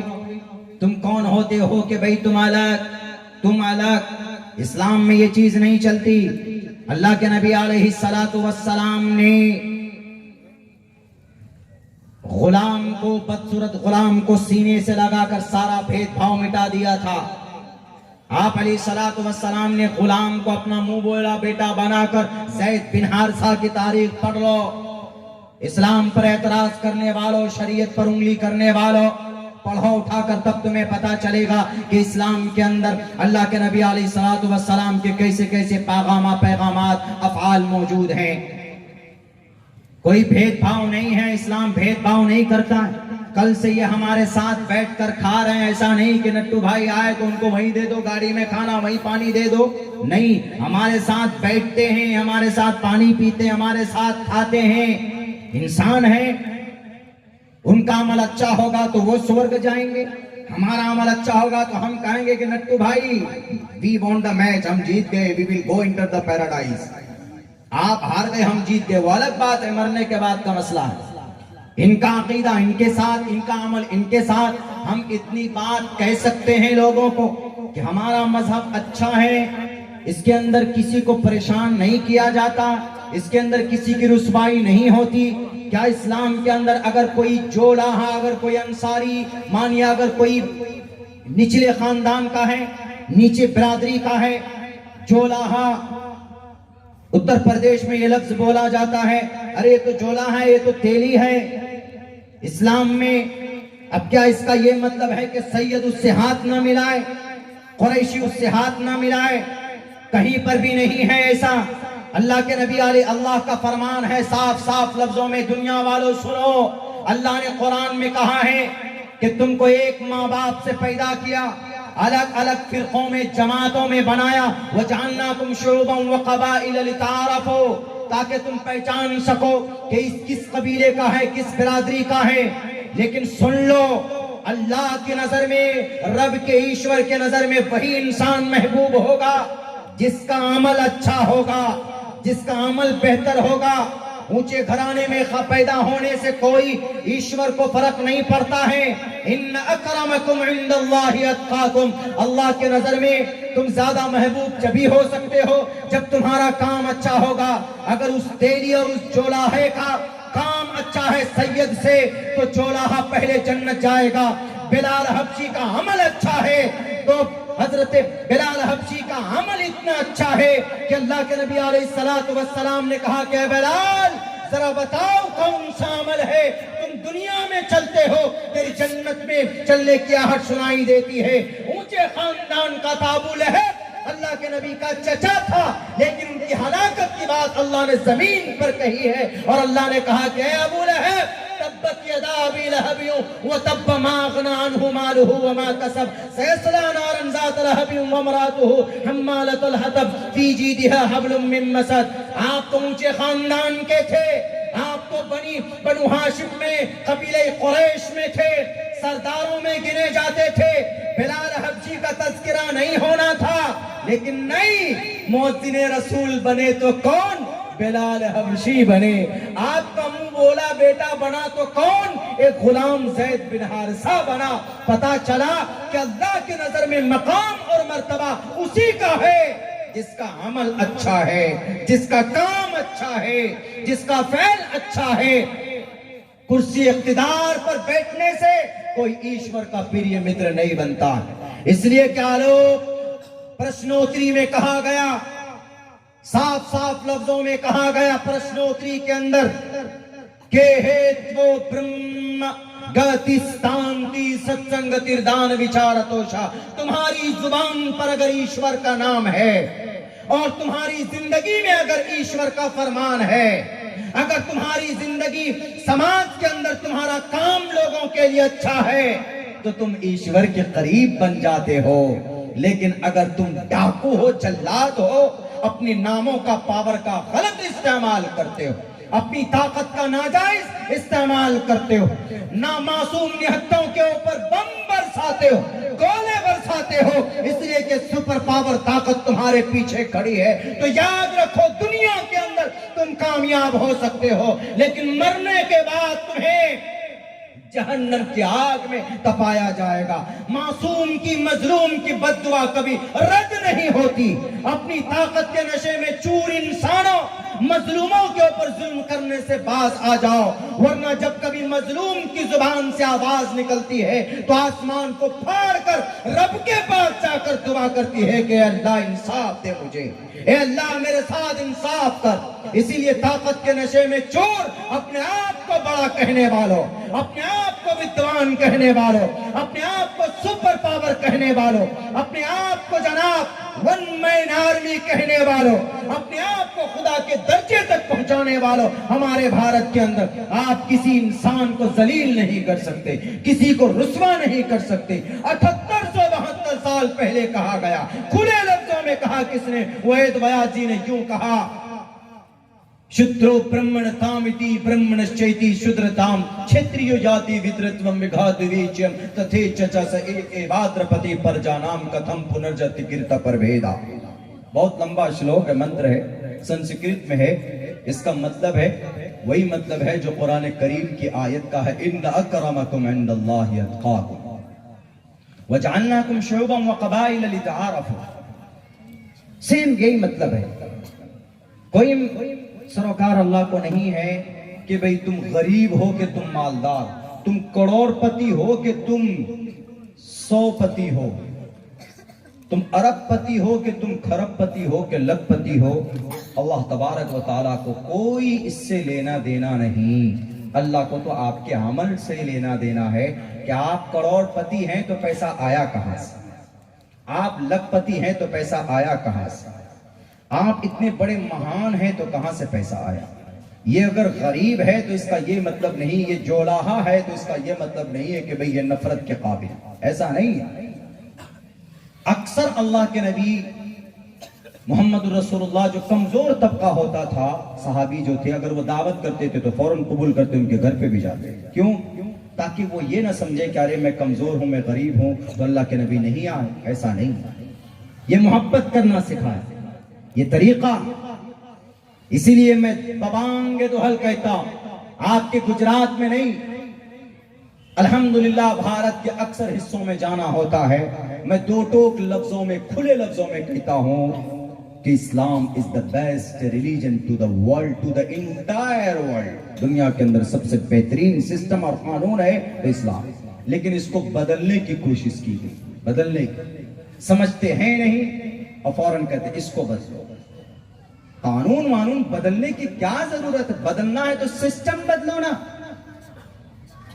गोधरा की सड़कें बदलो ना, अहमदाबाद के ट्रैफिक बदलो, सबसे बेकार ट्रैफिक मेरा जहां तक अंदाजा है, मैंने अहमदाबाद का देखा है। मैं कल से दिल में कह रहा हूं, क्या रे यार, गुजरात मॉडल इसी को बोलते हैं। कोई उधर से बाइक लेके घुस रहा है तो टेम्पो वाला के उधर से घुसेड़ दे रहा है। मेन हाईवे पे कोई रूल नहीं, कोई सिस्टम नहीं है। ये सिस्टम बदलिए। ट्रेनें वंदे भारत, अभी 13 तारीख को मैं दिल्ली से बैठा, मैंने सोचा कि सोने के लिए बहुत अच्छा मौका है, वंदे भारत पर बैठकर बनारस पहुंचूंगा, वाराणसी। 14 को मेरा आजमगढ़ का प्रोग्राम था, उत्तर प्रदेश का। आया मैं नई दिल्ली में, जैसे बैठा तो मैं ऐसे जोर लगा रहा हूँ, इसको उठा करके ऐसे जोर लगा रहा हूँ कि सीट पीछे होगी, फोल्ड करेंगे पूरी रात की जगह में तो अच्छी नींद आएगी। पैसे तो काफी ले लिए, 2000 से भी ऊपर। वंदे भारत, भारत की टॉप मोस्ट, इस वक्त सारे फोकस वंदे भारत पे। टाइम टू टाइम चलती है, पता चले कि पहुंची तो 1.5 घंटे लेट। 1.5 घंटे लेट पहुंचने की वजह से मेरे बहुत बुरा हाल हो गया मेरा। 7-8 घंटे तक बैठे रहे और वो कुर्सी पीछे फोल्ड नहीं हो रही थी, पीछे नहीं जा रही थी। हमने टीटी को पूछा कि सर, पहली बात तो उसका चार्जर बहुत खतरनाक जगह पे है, सीट के नीचे, यहाँ कुछ अगर टच हो गया ठंडा गर्म में तो बस बरस्ट हो जाएगा, तो सारा ही मैटर खत्म हो जाएगा आदमी का। नीचे एकदम बिल्कुल ऐसे झुक करके लगाइए, चार्जर वहां है, वो एक डिजाइन। उसके बाद हमने पूछा टीटी से कि भैया ये पीछे कैसे होगा? बोला ये पीछे इसकी सीट नहीं होगी, आप सीसी में बैठे हैं। हमने कहा 2000 रुपए से भी ज्यादा दिया तो आराम भी नहीं, ऐसे एकदम बिल्कुल अकड़ कर बैठे रहो। हमने कहा चलिए सर ठीक है, लेकिन टाइम से तो पहुंचे। बोला एकदम बिल्कुल राइट टाइम चले। तो दिल्ली से खुली कानपुर डायरेक्ट। हमने कहा वाह, है कुछ। पता चला कि कानपुर के बाद 1.5 घंटा एक जगह पर रुक गई। मैंने सोचा शायद ये ट्रेन रास्ता भूल गई, ज्यादा टिकट। 1.5 घंटा लेट पहुंचा। कहीं किसी भैंसिया से टकरा जा रही है वो ट्रेन, कहीं किसी से टकरा जा रही है वो ट्रेन, तो बैरक है। तो इसलिए सिस्टम बदले। कोविड के जमाने में हमारा एक दोस्त बैठा, कहां से, कर्नाटका से, उसको आना था पटना, पहुंच गया खड़गपुर। ये सिस्टम बदले। अभी पिछले महीने उड़ीसा आना था हमको, टिकट बनाया हम, बनाने के बाद टिकट में देखा कोरामंडल एक्सप्रेस। हमने कहा टिकट कैंसिल करो, ये ट्रेन अभी भिड़ गई थी, जाके चढ़ गई थी ये मालगाड़ी पे, जिसमें 350 आदमी मरे थे, बहुत सारे। मैंने कहा ये सिस्टम बदलो, ट्रेन टाइम टू टाइम चलना चाहिए। जो भी सिस्टम है जहां का, उस पर काम होना चाहिए ना। नहीं ये कानून बदल दो जी, वो कानून बदल दो जी, ये जगह का नाम बदल दो, वो जगह का नाम बदल दो, ऐसा नहीं है। सिस्टम बदलिए, कानून बदलिए, करप्शन खत्म कीजिए। जो काम आप अच्छा करते हैं, काबिल तारीफ है, दिल से सलाम पेश करता हूं, कोई बात नहीं है। लेकिन जिसकी जरूरत नहीं है आवाम को, वो मत कीजिए। अच्छा काम कीजिए समाज के लिए। खामखा बिजी कर दिए लोगों को इधर, सारे हमारे मुस्लिम भाई को स्कैनर दे दिया, अब स्कैन करो, उसमें 5 मिनट 10 मिनट चला जा रहा है कि भाई अपने नोटिफिकेशन दो। क्या जरूरत थी? इसीलिए मुसलमान सबसे ज्यादा मुखालफत करता है यकसा सिविल कोड का, क्योंकि इस्लाम की कई सारे मसाइल से डायरेक्ट उसको टच करता है, उसको डिस्ट्रॉय करता है, उसको खत्म करता है। और फिर ये गैर कानूनी हम इसलिए बोलते हैं क्योंकि भारत के अंदर संविधान जो है उसका आर्टिकल नंबर 25 कहता है freedom of conscience and free profession and practice propagation of the religion. मैंने पहले जलसे में जब मैं आया था तो उस वक्त भी मैंने ये आर्टिकल पढ़कर सुनाया था। इस आर्टिकल के अंदर ये बात कही गई है कि सब कोई अपने मजहब के मुताबिक अकीदा रख सकते हैं, अपने मजहब के मुताबिक काम कर सकते हैं, शादी ब्याह कर सकते हैं, रिश्तेदारी कर सकते हैं, कुछ भी कर सकते हैं, इबादत कर सकते हैं, और जनाब अपने अपने अपने अपने अकीदे और मजहब के एतबार से जिंदगी बिता सकते हैं, और अपने मजहब की अच्छी बातों को माइक में बोल भी सकते हैं, अपने मजहब की अच्छी बातें दूसरों के सामने रख भी सकते हैं कि हमारे मजहब में यह अच्छी बात है, यह अच्छी बात है। इसलिए कि प्रोपेगेशन ऑफ द रिलीजन, धर्म की अच्छी बातों को लोगों के सामने पेश करना, जो बातें हम में अच्छी है हम आपको पेश कर सकते हैं, जो बातें हिंदू भाई में अच्छी है वो आपको पेश कर सकते हैं, जो बातें दलित समाज के अंदर अच्छी है वो आपको पेश कर सकते हैं। भारत का संविधान कहता है freedom of conscience and free profession and practice propagation, freedom of conscience and free profession. अकीदा, अकीदा कुछ भी हो सकता। एक मुसलमान है तो वह अल्लाह का अकीदा रख सकता, अगर एक हिंदू है तो वह ब्रह्मा को विष्णु को मान सकता, अगर एक कोई जैन है तो वो महावीर जैन स्वामी को अपना खुदा मान सकता, अगर कोई बुद्धिस्ट है तो वो गौतम बुद्ध सिद्धार्थ को अपना खुदा मान सकता, अगर कोई सिख है तो वो गुरु गोविंद सिंह गुरु नानक को अपना सब कुछ मान सकता, अगर कोई देश के अंदर मजूसी है तो वो अपने सूर्य देवता को बुद्ध आग की पूजा कर सकता। भारत का संविधान कहता है freedom of conscience and free profession. Profession का मतलब अकीदा कुछ भी रख सकता, एंड प्रैक्टिस अमल कुछ भी कर सकता, नमाज पढ़ सकता है, हाथ जोड़कर अगर कोई ईश्वर को कोई की भक्ति करे तो वो कर सकता है। हमारा भारत का संविधान कहता है, इतना खूबसूरत भारत के अंदर संविधान में आर्टिकल मौजूद है डॉक्टर भीमराव अंबेडकर साहब की सदारत में जो अच्छी बातें लिखी गई, लेकिन आज की तारीख में कुछ नफरत परस्त लोग कि भारत के अंदर डॉक्टर भीमराव अंबेडकर ने उनकी लिखी हुई बात नहीं मानेंगे। डॉक्टर भीमराव अंबेडकर अकेले नहीं थे, तने तनहा नहीं थे कि उन्होंने ये कानून ये संविधान बनाया, उनके साथ पूरी टीम थी, उनके साथ कई लोग मौजूद थे और मुकम्मल 3 साल तक 2 साल 11 माह और कुछ दिन तक इसके ऊपर काम हुआ। यानी 3 साल तक काम होने के बाद बाज़ाब्ता तौर पर इसको नवंबर के महीने में 1949 को वहां सदन के अंदर बैठकर पास किया गया कि भाई 26 जनवरी 1950 को इसको इम्प्लीमेंट किया जाना चाहिए। लोग कहते हैं कि नहीं, हम इस संविधान को नहीं मानेंगे। वो लोग जो 1925 में पैदा हुए, वो लोग जो इस देश की कुर्बानी में जिनका एक कतरा पसीना तक नहीं बहा, खून तो दूर की बात है, वो कहते हैं कि हम संविधान को नहीं मानते, इसलिए कि संविधान डॉक्टर भीमराव अंबेडकर ने लिखा था। कौन है डॉक्टर भीमराव अंबेडकर? जाओ पूछो जवाहरलाल नेहरू से। जवाहरलाल नेहरू जब पहुंचे थे कैम्ब्रिज यूनिवर्सिटी, ऑक्सफोर्ड यूनिवर्सिटी का दौरा किया था और कहा था कि कैम्ब्रिज यूनिवर्सिटी के प्रोफेसरों और यहाँ के लोगों, यहाँ के ट्रस्टियों, हमें एक कोई महान इंसान चाहिए। हम भारत के अंदर संविधान लिखना चाहते, हम भारत की तकदीर लिखना चाहते, तो एक ऐसा इंसान मुझे दो जो बहुत ज्यादा अक्लमंद हो और बहुत ज्यादा पढ़ा लिखा हो। तो कैम्ब्रिज यूनिवर्सिटी के अथॉरिटी ने कहा, वहां की टीम ने कहा कि क्यों आए हो? Why did you come here from India? क्यों आए हो तुम इंडिया से यहाँ पर? तुमको आदमी की जरूरत है तो जाओ भारत के अंदर एक डॉक्टर भीमराव अंबेडकर नाम का एक बंदा है। कहा कि क्या खासियत है? उनसे ये भी कहा गया वो तो नीचे बिरादरी से बिलोंग करते हैं, उनको तो एक्सेप्ट भी नहीं करेंगे। दुनिया वालों, भारत वालों, ये तारीख मालूम होना चाहिए।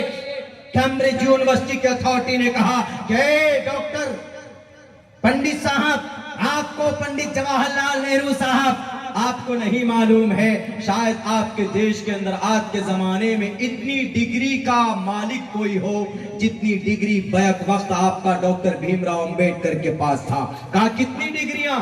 1, 2, 3, 4। आज तो कभी कभी बिना डिग्री वाले भी MP MLA बन जाते हैं, जिनके पास कुछ नहीं होता, अंगूठे के निशान भी नहीं लगाने आता, वो बना देते हैं जनाब उनको। लेकिन क्या कहा कि पता है कौन है? 1, 2, 3, 4, 5 डिग्री कहा नहीं, और 6 और 7 नहीं, और 8 डिग्रियां नहीं, और 9 है नहीं, और कितना है? 10 नहीं, और 11 है कहा, और 12 डिग्रियों का मालिक अगर है तो डॉक्टर भीमराव अंबेडकर साहब। कौन कहता है? अंग्रेज, ये यहूदी जो अपने से बड़ा किसी को नहीं मानता, यहूदी। सबसे ज्यादा पढ़ा लिखा अगर कोई होता है आज के जमाने में तो वो यहूदी होते हैं, यहूद होते हैं। शादी नहीं करते वो, मजहबी झगड़े में नहीं पड़ते वो, लेकिन वो पढ़ते जरूर हैं। वो अपनी नस्ल के लिए पढ़ते हैं, वो अपने आप के लिए पढ़ते हैं। वो यहूदी कहता है डॉक्टर भीमराव अंबेडकर। लाओ ऐसा कोई महान व्यक्ति इस देश के अंदर, तब तुम बनाना कोई नया कानून, बनाना हो भारत का संविधान मिटाकर। उनकी 1 डिग्री 2 डिग्री उनके करीब जाते जाते तुम्हारे बाल पक जाएंगे, कब्र पे चले जाओ। वो थे डॉक्टर भीमराव अंबेडकर, उन्होंने लिखी ये बात, freedom of conscience and free profession practice propagation of the religion. इसीलिए जरूरत ही नहीं, जरूरत है तो सिस्टम बदलो जरा। अब कुछ लोग आ गए, नहीं मौलाना आपके नबी साहब तो बहुत पुराने थे, आजकल का जमाना यंग है, हमारे नौजवान को कहो, आप खुद अपने मुसलमान नौजवानों को ले लीजिए, ईद में रबीउल अव्वल की 12 तारीख में, 12 रबीउल अव्वल में जश्न मनाते हैं हमारे नौजवान, बाइक पे बैठेंगे, फुल स्पीड देंगे, स्टंट करेंगे। कहते देखिए आपके नौजवान जितने हैं आपके नबी को फॉलो नहीं करते, आपके नबी को हम मानते हैं, एक एतराज, आपके नबी को मानते हैं लेकिन आपका नबी 1450 साल पहले जो लोग थे उनके लिए रोल मॉडल थे, आज के जमाने के नौजवानों के लिए रोल मॉडल नहीं। हमने कहा कैसे भाई, हमारा नबी तो आज के लिए भी, कहा बिल्कुल नहीं, मैं प्रूफ देता हूं। एक मीडिया वाला बोलता है, उसका सवाल है ये, वो कहता नहीं हम बताते हैं आपको, आपके नबी किस पे सवारी करते थे? ऊंट पे करते थे। हमारे नबी किस पे बैठते थे, सफर करते थे? ऊंट पे, घोड़े पे, खच्चर पे यानी गधे पे, इन सब जानवरों पर सवारी करते थे अल्लाह के नबी अलैहिस्सलाम। तो हमने कहा इन पे करते थे, बोला आप अगर अपनी नबी की बात मानेंगे, आप कहेंगे कि नबी को फॉलो करो, तो आज आपके जितने भी मुस्लिम नौजवान हैं ये खपाची पे क्यों बैठते, ये पल्सर पे क्यों बैठते, ये 4 व्हीलर स्विफ्ट क्यों चलाते, मतलब अच्छी गाड़ियां क्यों चलाते हैं? आपके मुसलमानों में बहुत से ऐसे हैं कि जो करोड़ों रुपए की गाड़ी पे बैठते हैं, क्या जरूरत है? आपके नबी तो ऊंट पे बैठे, घोड़े पे सवारी की आपने, बल्कि उस घोड़े का चर्चा भी है, अश्वमा शुभमा रूहा देवदत्तम जगतपति असिनाश दूदमन मठेश्वर्य गुणान्विता। घोड़े पर बैठकर उन्होंने दुश्मनों का, राक्षसों का वध किया, घोड़े पर बैठकर अश्वमा शुभमा रूहा, और ऊंट का कारोबार भी आपने किया। उस तदा यस्य परवाहि जो वधुमंतो दिविर्दशवर समारतश देवी झेड़ती देविष्मा उपस पुरुष, ऊंट का कारोबार भी करते थे, ऊंट पर अल्लाह के नबी बैठते भी थे, सफर भी करते थे। तो अब आपका नौजवानों से पूछो ना कि आपके नौजवान आपके नबी के खिलाफ क्यों जा रहे हैं। हमने कहा तो क्या हुआ, अपाची पे हमारा जवान बैठता है तो भाई जल्दी सफर करने की गर्ज से बैठता है। जैसे आज हमको नट्टू भाई लेकर आए वहां से अहमदाबाद से, तो 80, 100, 90 की स्पीड पर लेकर के आए कि भाई 100 की स्पीड वही आदमी करता है जिसको जल्दी जाना हो। कभी 130 पे भी हमारे जवान चलाते हैं गाड़ी, कभी 140 पे भी चलाते हैं, जो कि अनसेफ है, जो कि सेफ नहीं है। इतनी स्पीड पे नहीं चलाना चाहिए, वरना कहीं से और कहीं पहुंच जाएंगे आप, जाना कहीं होगा कहीं और पहुंच जाएंगे। ये सिक्योरिटी के खिलाफ है। आप इत्मीनान से चलाइए गाड़ी, आपकी आपके आराम के लिए, तो इत्मीनान से चलाइए उसको। तो कहते हैं कि फिर क्या जरूरत है आपके नौजवानों को, कहिए ना कि एक जवान घोड़ा ले ले, खच्चर ले ले, उस पर बैठ करके चले कि भाई हमारे नबी की सुन्नत ये है, हम नबी को फॉलो कर रहे हैं। ये देखिए क्रिटिसाइज देख लीजिए। दुनिया वालों, तन्हा एक आदमी है, तन्हा एक शख्सियत है, बच्चों खामोश रहो, तन्हा एक ऐसी जात है जिसको हर जमाने में हर जगह पर फिट किया जा सकता है, हर जमाने में हर मौके पर फिट किया जा सकता है। अगर कोई आपसे कहे कि नबी के दीवाने हो तो यहां से अहमदाबाद जाना हो तो घोड़े पर बैठ कर जाओ, अगर आप नबी के आशिक हो तो खच्चर पर, गधे पर सवार होकर बैठो, यहां से अंग्रेज का बनाया हुआ उसकी इजाद की हुई ट्रेन पर मत बैठो। हमारे प्राइम मिनिस्टर के जरिए से हरी झंडी दिखाकर वंदे भारत ट्रेन पर मत बैठो। अपने नबी की सुन्नत पर अमल करना है तो ऊंट पर बैठो। हम कहेंगे कि नहीं हमको जल्दी पहुंचना है, तो आपके नबी ने तो जल्दी, कोई ऐसी सवारी है ही नहीं जो जल्दी पहुंच सके, यही सवारी है। हम कहेंगे कि बेटे तुझे मालूम नहीं है, हमारे नबी ने इतनी तेज रफ्तार सवारी पर बैठकर भी आपने सफर किया है। कयामत तक कोई माए का लाल ऐसा पैदा नहीं हो सकता जो इतनी बड़ी तेज रफ्तार सवारी बनाकर दुनिया को दिखा दे। वो कहता ऐसे कैसे भाई, आपके नबी तो गधे, खच्चर और ये घोड़े पर बैठते थे। और कौन सी चीज थी जिस पे बैठे अल्लाह के नबी? हमने कहा है आज ट्रेन बनाकर इतराते हो, आज तुम हवाई जहाज पर सफर करते हो तो इतराते हो। पूछो ट्रेन से तुम्हारी रफ्तार क्या? ज्यादा से ज्यादा 100, 150 या 350 किलोमीटर एक घंटे में। पूछो हवाई जहाज से तुम्हारी रफ्तार क्या? सारे हवाई जहाज वाले, सारे एयरवेज वाले आपको बोलेंगे कि भाई एक घंटे में ज्यादा से ज्यादा हम 1000 यानी 1200 किलोमीटर दूर जा सकते हैं। एक घंटे के अंदर 1200 किलोमीटर दूर का सफर तय कर सकते हैं। रॉकेट से पूछो, रॉकेट कहेगा कि मैं ज्यादा से ज्यादा एक घंटे में 2500, 3000 किलोमीटर का सफर तय कर सकता हूं, इससे आगे नहीं। चांद पर चले गए, ज्यादा से ज्यादा तुम चांद पर चले गए तो अपने आप को कहते हो कि देखो, अमेरिका कहता है कि मैं तो 10 बार से कहीं ज्यादा चांद पे जा चुका। एलन मस्क कहता मैं तो चांद पर घर बसाना चाहता। ये चांद, ये ग्रह है, इसको देखकर इस पर पहुंचकर गर्व करते हो। 3 महीने में कोई 6 महीने में पहुंचता है तो देखो हम चांद पर पहुंच गए। हमारे नबी की सवारी बताओ, न तो रॉकेट पीछा कर सकता है, न हवाई जहाज पीछा कर सकता है, न जनाब दुनिया की कोई बुलेट ट्रेन उसका मुकाबला कर सकती है। अल्लाह के नबी जिस सवारी पर बैठकर आपने सफर किया है, दुनिया के अंदर आज तक किसी साइंसदान ने सोचा भी नहीं है कि हम इस तरह की तेज रफ्तार सवारी बना सकते हैं। उस सवारी का नाम बुर्राक है। आप बैठे, आप अलैहिस्सलातु वस्सलाम कहा मस्जिदे मक्कतुल मुकर्रमा में, हरम में बैठे हैं, और आप उस बुर्राक के जरिए कहां गए? मस्जिदे बैतुल मक़दिस गए, मस्जिदे अक्सा गए। वहां पर कुंडी से बांध दिया जाता है उस बुर्राक को, और उसके बाद आप अलैहिस्सलाम नमाज पढ़ाते हैं। उस मस्जिद के अंदर एक पत्थर है, वहां से आप फिर बुर्राक पर बैठते हैं, और सेकंडों नहीं, जहां तक नजर जाती है मोहम्मदुर रसूलुल्लाह की, वहां तक इस बुर्राक का एक कदम पड़ता। आओ मुकाबला करो नबी की सवारी के, आओ नबी की सवारी की रफ्तार का अंदाजा लगाओ कि कितने किलोमीटर पर आवर आप अलैहिस्सलाम की रफ्तारी चलती। ये है नबी। हमारे नबी 1450 साल पहले के लिए नहीं आए थे। तुम चांद पे जाकर कामयाब समझते हो अपने आप को।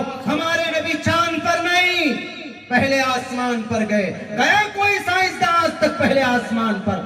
कब्र में चला जाएगा आविष्कार करते करते, लेकिन आसमान पर कदम नहीं रख सकता। हमारे नबी आसमान पर भी गए, हमारे नबी दूसरे आसमान पर गए, तीसरे आसमान पर गए, चौथे आसमान पर गए, 5वें, 6ठे, 7वें आसमान पर गए, और बिलाखिर आप बैते मामूर पर भी गए, और वहां से आगे भी आपने सफर शुरू किया।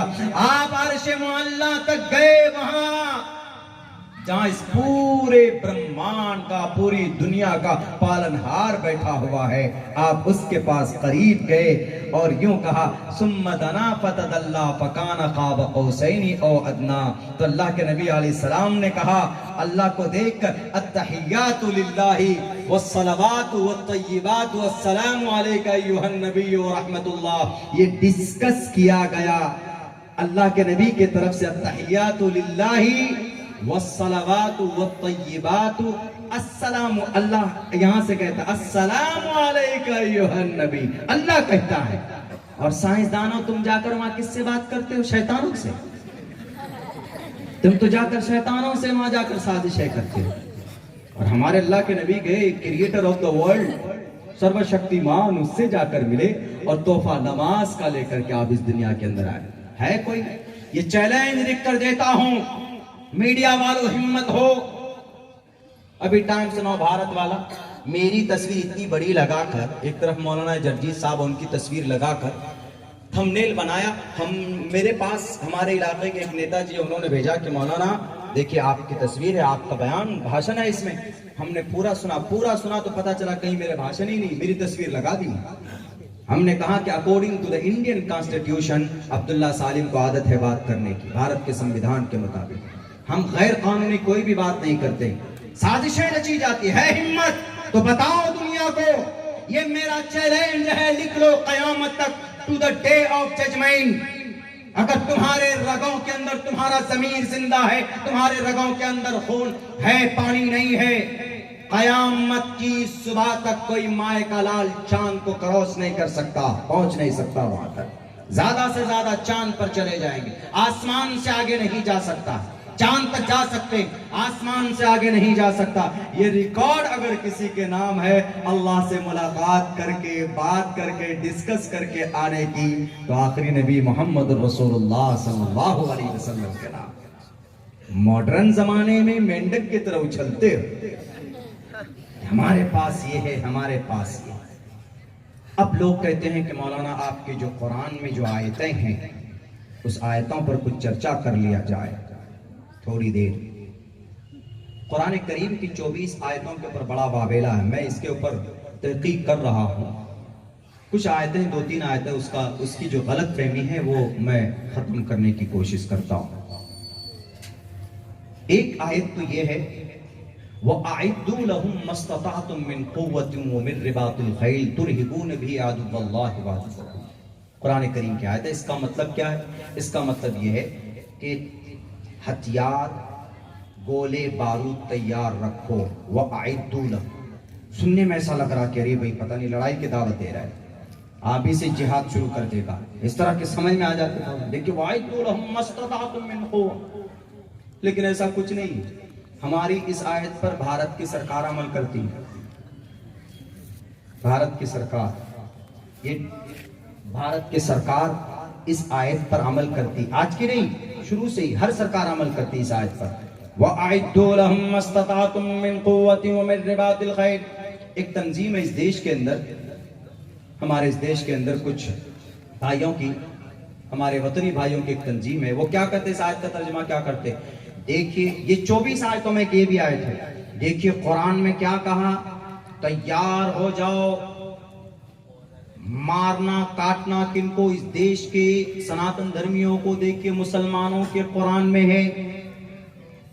देखिए कहां से कहां जोड़ दिया। हालांकि ऐसा बिल्कुल नहीं है। ये किसके लिए है, किस वक्त के लिए है, समझने की जरूरत है। और ये सिर्फ कुरान में नहीं है, ये यजुर्वेद में है। यजुर्वेद, रुद्रवो गिरीवा अश्रैत पिशाच, रुद्रवो गिरीवा अश्रैत पिशाच वअइद्दू लहुम मस्तताअतुम मिन कुव्वतिन व मिन रिबातिल खैल तुरहिबून बिही अदुव्वल्लाहि व अदुव्वकुम। चाइना हमारे देश पे कब्जा करता चला जा रहा है, तो उसको रोकने के लिए हमारे डिफेंस सिस्टम क्या करता है? डिफेंस कहते हैं कि अरे वहां पहुंचो, फौजियों को वहां पर तैनात करते हैं, और हमारे देश के नौजवान रोकते हैं उसको कि 1.5 फुटिया चाइनी तुम्हारे देश में नहीं घुस सकता, वहीं पर रहो, इसलिए कि हमारा इलाका डिफेंस, अपने आलात, अपने मुसल्ला, सारे हथियार रखते हिफाजत के लिए, रक्षा के लिए। तो यही बात अल्लाह ने कुरान में बयान की, वअइद्दू लहुम मस्तताअतुम मिन कुव्वतिन व मिन रिबातिल खैल। यह आयत उस वक्त नाजिल हुई जब अल्लाह के नबी मक्का से मदीना गए, तो मदीने में यहूदी आज एक मासूम पट्टी पर बम बरसा रहे, पानी की बारिश, पानी के बूंद की तरह। ये यहूदी आज से नहीं है, बल्कि ये यहूदी सबसे ज्यादा अपनी साजिश का शिकार प्रॉफेट मोहम्मद सल्लल्लाहु अलैहि वसल्लम को बनाया था, और आज भी ये जारी है। इन यहूदियों ने ये साजिश रची कि मोहम्मद इब्ने अब्दुल्ला बढ़ चढ़कर कामयाब होता जा रहा है, इसलिए इसकी नस काट दो और इसको डराओ, इसको धमकाओ, इनका मलिया मेट करो। और अंदर अंदर साजिशें करने लगे। मक्का के मुशरिकीन से मिल गए, वहां के कुफार से मिल गए, और उनसे हाथ मिलाने के बाद तैयारी करने लगे। तो अल्लाह तबारक व तआला ने कहा, वअइद्दू लहुम मस्तताअतुम मिन कुव्वतिन व मिन रिबातिल खैल। अगर हमारे मुल्क भारत पर कोई कब्जा करना चाहेगा, साजिशें रचेगा, तो क्या बताइए, पता चल जाने के बाद हमारे इस देश के डिफेंस सिस्टम बैठा रहेगा नहीं, बल्कि कोई ना कोई एक्टिविटी करेगा, अपनी तैयारी शुरू करेगा, अपनी देश की जनता की रक्षा के लिए, यहाँ के आवाम की रक्षा के लिए, यहाँ के इकोनॉमिक सिस्टम को सुधारने के लिए, उसको बचाने के लिए मेहनत करेंगे। सेम वही चीज कुरान में कही गई। कुरान नहीं समझ में आता है नफरत परस्त तंजीमों, तो उठाओ, यजुर्वेद के अंदर कहा गया, साफ लफ्जों में कहा गया, रुद्रवो गिरीवा अशरैत पिशाचा। जो बात कुरान में कही गई वही बात यजुर्वेद के अंदर कही गई। दूसरी आयत लेकर आते हैं और दूसरी आयत पेश करते हैं कि देखिए मुसलमानों के कुरान करीम के अंदर है, फकुलू मिम्मा गनिमतुम, लूटो और खाओ। इसको जोड़ देते हैं हमारे हिंदू भाई से, यानी हिंदू भाई का माल लूटो और खाओ। गलत तर्जमा, गलत मकसद और गलत तफसीर। फकुलू मिम्मा गनिमतुम, कुलू का मतलब खाना ठीक है, मिम्मा गनिमतुम का मतलब लूटना नहीं है। मिम्मा गनिमतुम का मतलब जब कोई दो बादशाह आपस में लड़ता है, एक बादशाह हारता है, तो हारे हुए बादशाह के टोटल सामान मिम्मा गनिमतुम है जीते हुए बादशाह के लिए। लूटने वाला माल नहीं बोलेंगे इसको, लेकिन नफरत पैदा करने के लिए, लोगों को भड़काने के लिए क्या तर्जमा किया जा रहा है। इसीलिए मैं कहता हूं कि अल्लाह ने जो कहा है, अल-यौमा अकमलतु लकुम दीनकुम व अतममतु अलैकुम निअमती व रज़ीतु लकुमुल इस्लाम दीना, इसीलिए अल्लाह के फरमान 100% सच्चा है और अल्लाह का कलाम भी सच्चा है।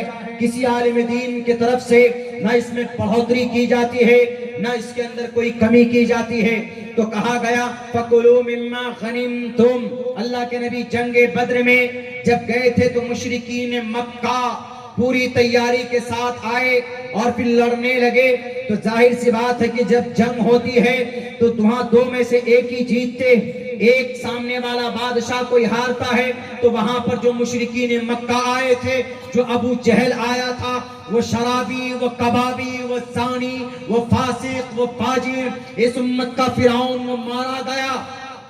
उसके दो मासूम बच्चों के हाथों उसको घोड़े से मारकर नीचे किया गया जंग के मौके पर। अब जो बचे हुए माल थे उनके ऊपर इख्तिलाफ पैदा होने लगा। सहाबी आपस में कह रहे थे कि मैंने इसको लिया है, मैंने इसको मारा है, तो इसकी दौलत मेरे पास आनी चाहिए। इख्तिलाफ हुआ तो अल्लाह के तरफ से यह आयत नाजिल हुई कि इख्तिलाफ मत करो उन मालों में जो तुमको जंग के मैदान में प्राप्त हुआ। तर्जमा करने वालों कि सनातन धर्मी भाइयों के मालों को लूटो और खाओ। अरे इस्लाम के अंदर किसी का 1 रुपए नाजायज तौर पर मारना, बेईमानी करना जायज नहीं है। हुकूकुल इबाद है। कल क़यामत में रब कहता है, अगर किसी ईमान वाले ने किसी का अगर 4 आना, अगर किसी का राय के दाने के बराबर भी किसी की इस दुनिया के अंदर हड़प ली है, बेईमानी की है, धोखा दिया है, तो कल क़यामत में उसको अपनी नेकी देकर उसका कर्ज चुकाना पड़ेगा। जिस शरीयत में ये पैगाम हो और उस शरीयत की मजबूत किताब कुरान की आयत का ये तर्जमा करते हो, कहां पढ़े हो? अपने नफरती डुप्लीकेट खुदाओं के पाठशाले में। वहां बताया जाता है ना, आओ मस्जिद मकतब मदरसे के अंदर हमारे उलमा तुम्हें बताएंगे कि फकुलू मिम्मा गनिमतुम का क्या तर्जमा है। कुलो, खाओ, मिम्मा गनिमतुम, जो मैदान में बादशाहों से लड़कर जीत कर प्राप्त किए हो, उसको आपस में बांट कर खाओ। और ये कुरान करीम की आयत ही नहीं है, बल्कि यजुर्वेद के अंदर कहा गया, सत्यम विभाजनी, जो माल बच जाता है उसको सत्यम विभाजनी, ईमानदारी के साथ विभाजन कर लो, बांट लो, आपस में बांट कर खाओ। यजुर्वेद। तीसरी आयत में है, उज़िन लिल्लज़ीन युक़ातलून बिअन्नहुम ज़ुलिमू। बहुत बड़ी बातें आने वाली इसमें जरा। उज़िन लिल्लज़ीन युक़ातलून बिअन्नहुम ज़ुलिमू। देखिए, मुसलमानों के कुरान में है, इजाजत दी जा रही है लड़ने की, कत्ल करने की, इसीलिए इसको निकाला जाए।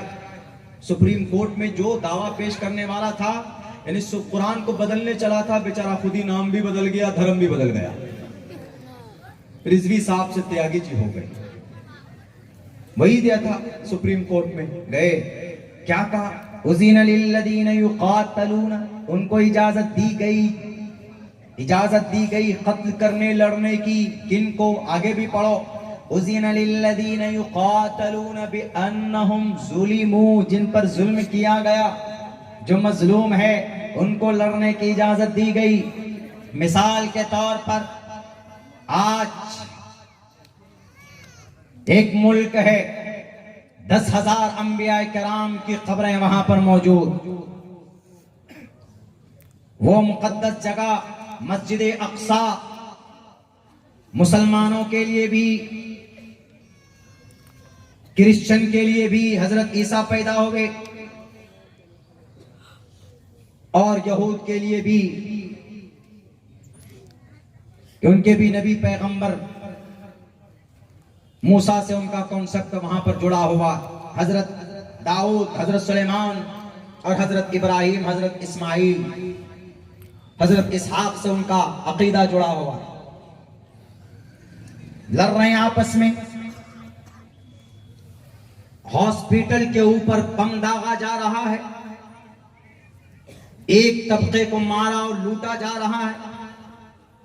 सारे भेड़िए एक तरफ खड़े हो जाते हैं, मासूम इंसानों को लुक़्मे अजल, मासूम बच्चों को, छोटा बच्चा, मां मार दिए गई, बाप शहीद कर दिया गया, खाने के लिए कुछ नहीं है तो वो जंगल पे बैठकर अपने हाथ से वो घास को नोचता है और खाता है। सोशल मीडिया पे देखा होगा।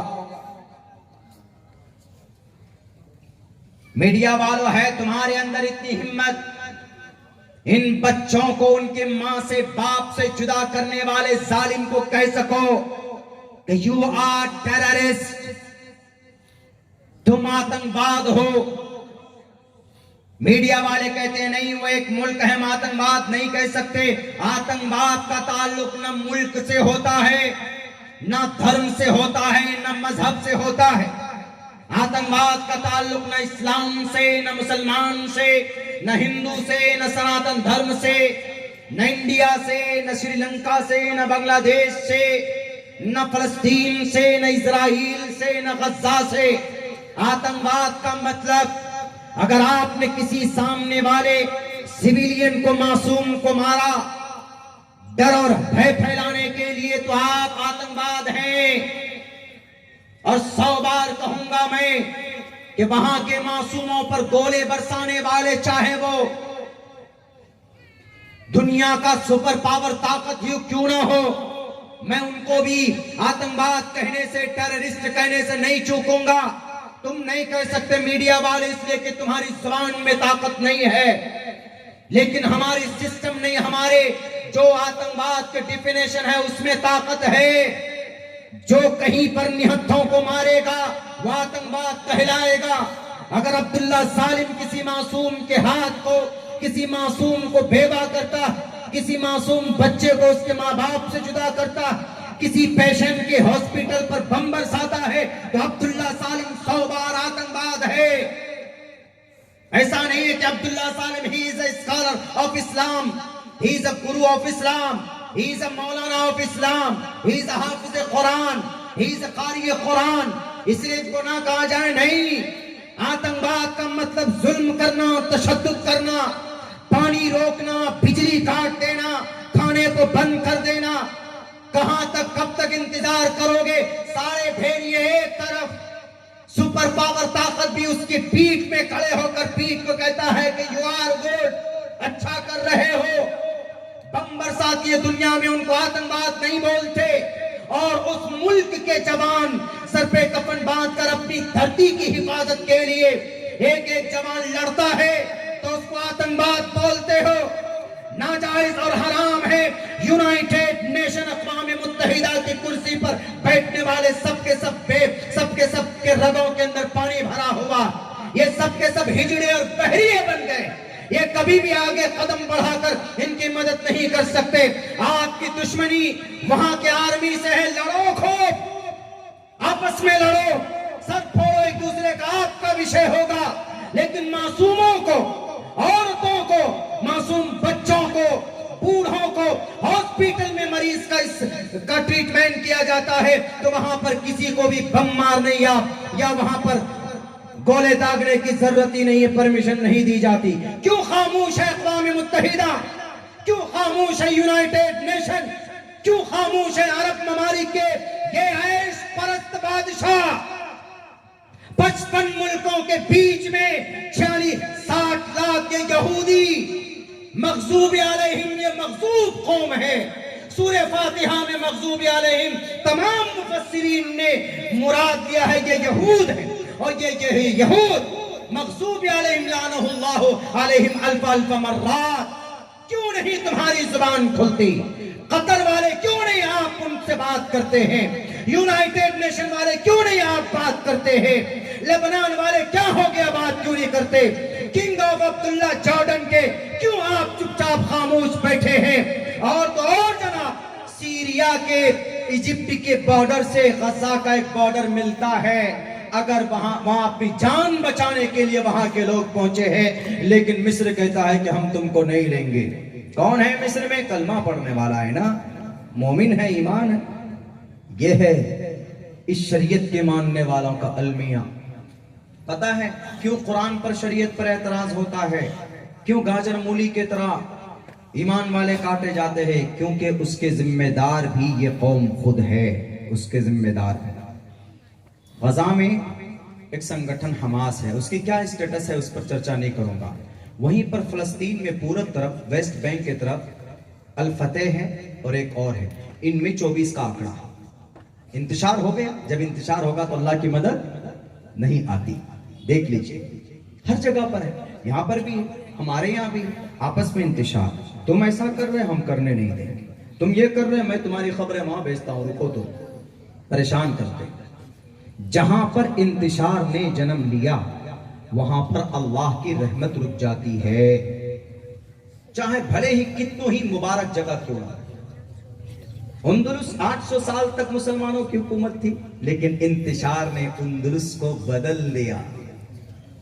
स्पेन को नाम लेने वाला नहीं, मस्जिद कुर्तबा के अंदर अजान नहीं होती। कुरान पर आसानी से आज लोग टिप्पणी करते हैं। हमारे पास जवान नहीं, हमारे पास ऐसे पढ़े लिखे नौजवान नहीं जो इसका एक्सप्लेन करे। बहुत आसान है, जो आपके कुरान को टारगेट करते हैं, भारत के संविधान को टारगेट करते हैं, कुछ मिशन लेकर चलो कि हम भारत के संविधान को टारगेट नहीं होने देंगे, कुरान पर कोई एलिगेशन लगाएगा तो हम उसको मुंह तोड़ जवाब देंगे। ये जवानों में और ये इस कौम के अंदर ये भावना होना चाहिए, लेकिन नहीं। हमें उसको कैसे फंसाना है, उसकी मुखबरी कैसे करनी है, उसको कैसे जेल में ठूसना है, ये दिमाग में हमारा भूसा भरा हुआ रहता है। मौलाना अब्दुल्ला फलां तंजीम से, मौलाना अब्दुल्ला फलां तंजीम से, याद रखो आज जो ये कौम तबाह हो रही है, इसने मुस्तकबिल को न सोच कर अपने हाथों में चूड़ियां पहनकर बैठे हैं। ये इस्राइल की तारीख पढ़िए, वहां की गोल्डा माहिरा, एक लेडीज ने, एक औरत ने इस्राइल की तकदीर बदल दी। किस पर? नबी की सीरत पर चलकर, नबी की सीरत और सुन्नत को 4 सुन्नत पर अमल करते हैं। दुनियावी एतबार से कौन? मिस्र मुल्क इस्राइल के यहूद, भले ही वो मग़ज़ूब कौम है, मग़ज़ूब अलैहिम कौम जरूर है, लेकिन दुनियावी एतबार से वो कौम आज ताकतवर है कि नहीं है? सारे अरब कंट्रीज के, मुस्लिम ममालिक के, सबके मुंह में नोटों का बंडल थोप दिया है, बोल नहीं सकते। आपको पता होना चाहिए 1967 में जब जंग हुई थी, कतर ने सिर्फ पेट्रोल बंद कर दिया था तो अमेरिका घुटने में आ गया था और कहा था कि माफ कर दो अरब कंट्रीज के लोगों, हम अपने दोस्त को रोक देते हैं इस्राइल को। आज क्यों नहीं? अल्लाह के नबी ने कहा अल मुस्लिम का जसदिन वाहिदिन, मुसलमान एक जिस्म का मानिंद है। क्यों नहीं मदद करते? एक जिस्म के मानिंद का क्या मतलब है कि बच्चे लुटते रहे, पिटते रहे, मरते रहे और तुम बॉर्डर बंद करके रखो। कोई भी हो मरने वाला, कहीं पर भी किसी पर जुल्म होता हो, उसकी मदद होनी चाहिए, उसका साथ होना चाहिए, कहीं पर भी हो, हमारे देश में ही क्यों ना हो।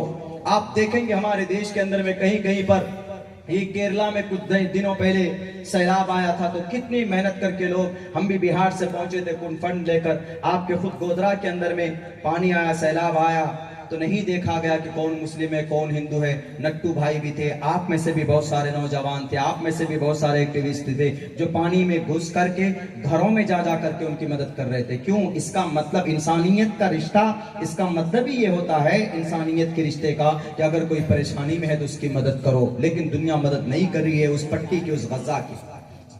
तकरीबन 2800 लोग मार दिए गए हैं, 2800 बच्चे मार दिए गए हैं, और तकरीबन 4 से 5 हजार अल जजीरा की रिपोर्ट है कि मार दिए गए। अरे आप जो लड़ता है, मुकाबला करता है, जंगें होती है फौजों के बीच में होती है, लड़िए अब फौजी लोग आपस में, जो जंग जो है मासूम बच्चों को मार देते हैं, छोटे छोटे बच्चे, सर फटा हुआ है, छोटे बच्चे मुंह के दांत टूटे हुए हैं, हाथ टूट गया है। एक बच्चे का तो चीथड़ा लेकर एक आदमी से कहता है कि देखो ये। और याद रखो, जब जुल्म बढ़ता है तो मिटता है, फिर जब खून टपकता है तो जम जाता है, जब जुल्म बढ़ता है तो मिट जाता है। मेरे भाइयों, बस हम वक्त चूंकि बहुत हो चुका है, बस मैं इतना कहना चाहूंगा, किसी पर कोई लान तान न करे।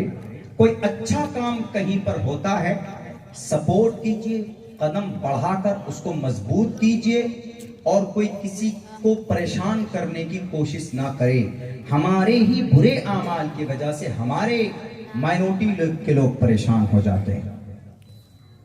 आपका साथ देने कोई नहीं आएगा। आपका साथ अगर कोई दे सकता है मुसीबत के वक्त में, तो सिर्फ आपका मालिक, आपका अल्लाह दे सकता। इसलिए रिश्ता अल्लाह से मजबूत रखो। आज जो हमारी समाज की बहनें भी मुर्तद हो रही, इसका जिम्मेदार भी हम ही लोग इसके जिम्मेदार। एक रुदात आपको सुनाकर मैं अपनी बात खत्म करता हूं। वही कुरान करीम की तो वो जो आयत थी वो तो रही गई, फकुलू मिम्मा गनिमतुम की जो गलत धारणाएं पेश की गई है, वो गलत धारणाएं, गलत जानकारी की वजह से है। वरना वेदों के अंदर भी कहा गया साफ लफ्जों के अंदर में, सत्यम विभाजानी। चौथी आयत वो लोग पेश करते थे कि फक्तुल मुशरिकीन हैसु वजदतुमुहुम, मारो मुशरिकों को जहां पाओ। ये गलत तर्जमा है इसका। यही पैगाम है, ये शत्रु को मारने के लिए, शत्रु दुश्मन को मारने के लिए, मुशरिक को नहीं, मुतलक मुशरिक को नहीं, शत्रु को। इसके पीछे की कहानी है पूरी, वो बताऊंगा तो वक्त हो जाएगा। बिल्कुल सेम यही मैसेज यजुर्वेद में मौजूद है। तुवम तुर्यतरुष्यतः, शत्रु के गर्दन को मार दो। श्री कृष्ण जी ने भी महाभारत के मैदान में, महाभारत में पूरी कोशिश की थी कि महाभारत ना हो, कोशिश की थी उन्होंने, लेकिन जनाब उस कोशिश को नहीं रोक पाए, कामयाब नहीं हो पाए उस कोशिश में। तो उन्होंने साथ दिया हक का, और यूं कहा कि अपना जो तुम्हारे सामने शत्रु है, ए अर्जुन उठो, कुतस्तवा कश्मलिदम विस्मे समुपस्थितम अनार्य जुष्टम कीर्ति कर्मजुनः, मुकाबला करो उनका, चूंकि वो गलत पर है। लेकिन आज दुनिया गलत ही का साथ देती है, चूंकि गलत कभी कभी ताकतवर होता है, पावर वाला होता है, तो लोग सोचते हैं कि नहीं, इनका साथ देने में फायदा है। हमेशा साथ सच्चाई का, अच्छाई का दीजिए, गलत का साथ मत दीजिए। वक्ती तौर पर गलत थोड़े देर के लिए दंदनाता जरूर है, लेकिन जो बातिल होता है वो हमेशा के लिए मगलूब होने वाला होता है। हक हमेशा गालिब आता है, हक हमेशा बाकी रहता है। इसलिए हमेशा सच का साथ दीजिए, बातिल का और झूठ का इनका साथ मत दीजिए। मेरे भाइयों, मेरे साथियों, ये पैगाम हमें लेकर जाना चाहिए। हमारे मुस्लिम भाइयों को अपने कुरान और सुन्नत की रोशनी में अपनी जिंदगी गुजारनी चाहिए, अपनी जिंदगी का एक टारगेट तय करना चाहिए। हमारे हिंदू भाइयों को, सनातन धर्मी भाइयों को अपने शास्त्रीय ग्रंथ के मुताबिक अपनी जिंदगी गुजारना चाहिए। वो अलग बात है कि आपके बड़े बड़े जो संत आते हैं, वो खामखा ड्रामा दिखाकर, डुगडुगी बजाकर और भविष्यवाणी करके कि हम तुम्हारा पर्चा बना देते हैं, ये कर देते हैं, वो कर देते हैं, सब के सब बकवास। आया था एक इंटरव्यू, जब उड़ीसा के अंदर में बड़ा कांड हुआ, रेल हादसा हुआ, तो ये गुरुजी ने कहा मैं जानता था वहां कांड होने वाला। वो बनाते हैं एक पर्चा बनाता, वो कहता है कि तुम्हारी सारी बातें इसमें लिखी भी, हमने तुमसे पूछा भी नहीं है, लो लिख कर बता देते हैं उसको। तो किसी ने पूछा कि सर गुरुजी अगर आप बिना कहे जान जाते हैं तो जो उड़ीसा में घटना होने वाला था तो आपको तो रोकना चाहिए। वो क्या बोलता है, मुझे मालूम था कि घटना होने वाला, मालूम था घटना होने वाला था तो इसका मतलब आप देशद्रोही। फिर क्या बोलता है, बोलता नहीं नहीं, जैसे कृष्ण को मालूम था कि महाभारत होना है, कृष्ण को मालूम था कि भाई महाभारत का युद्ध होगा कौरव और पांडु में, लेकिन हम कृष्ण रोक नहीं पाए थे। अरे तो कृष्ण जी ने कोशिश की थी, कृष्ण जी ने कहा था, समझाया था दुर्योधन को भी और अर्जुन को भी, इधर इनके पांडवों को भी कोशिश की थी उसने कि युद्ध टल जाए ना हो, कोशिश की थी, बोला था। आप तो गए ही नहीं थे, आप तो मध्य प्रदेश में बैठे थे और अगले दिन इंटरव्यू में बोलते हमको मालूम था कि 2 ट्रेन आपस में भिड़ने वाली। तो आप फौरन फोन करके कहते वहां फौरन फोन करके कहते कि भैया जरा ये पटरी से मालगाड़ी हटा लो वरना इस पे कोरोमंडल चढ़ने वाली है थोड़ी देर में, बोल देते। इनकी बातों पर विश्वास नहीं, विश्वास ग्रंथ की बातों पर कीजिए। आपका एतकाद विश्वास ग्रंथ पे, तो ग्रंथ की बातों पर कीजिए। ग्रंथ आपको सीधा रास्ता बताएगा, गलत रास्ता नहीं बताएगा आपको, ग्रंथ सीधा रास्ता बताएगा। तो एक ये गलत फहमियां जो आज परोसी जाती है सिर्फ पावर हासिल करने के लिए, सबका मकसद यही है, बस इतना समझ लीजिए। और वहां के लिए कुछ नहीं कर सकते तो मेरे भाइयों दुआ करो वहां के कि वहां के अल्लाह मदद फरमाए। हम कुछ कर नहीं सकते, दुआ कर सकते हैं, और दुआ में वो ताकत होती है कि कभी कभी तकदीर के अंदर तब्दीली पैदा हो जाती है दुआओं से। वहां के लोगों के लिए, बच्चों के लिए दुआ करें, वहां अमन और शांति की बहाल के लिए दुआ कीजिए। और नौजवानों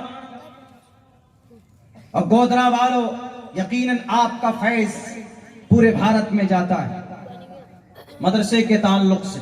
हम जानते हैं, आपको शायद मालूम ना हो, कितने लोग यहाँ आप एक उम्मीद लेकर आते हैं आपके पास कि गोदरा जाते हैं और अल्हम्दुलिल्लाह बहुत फैयाजी से काम लेते हैं, आप लोग बहुत देते हैं। हो सके तो एक संगठन बनाकर उलमाए किराम की निगरानी में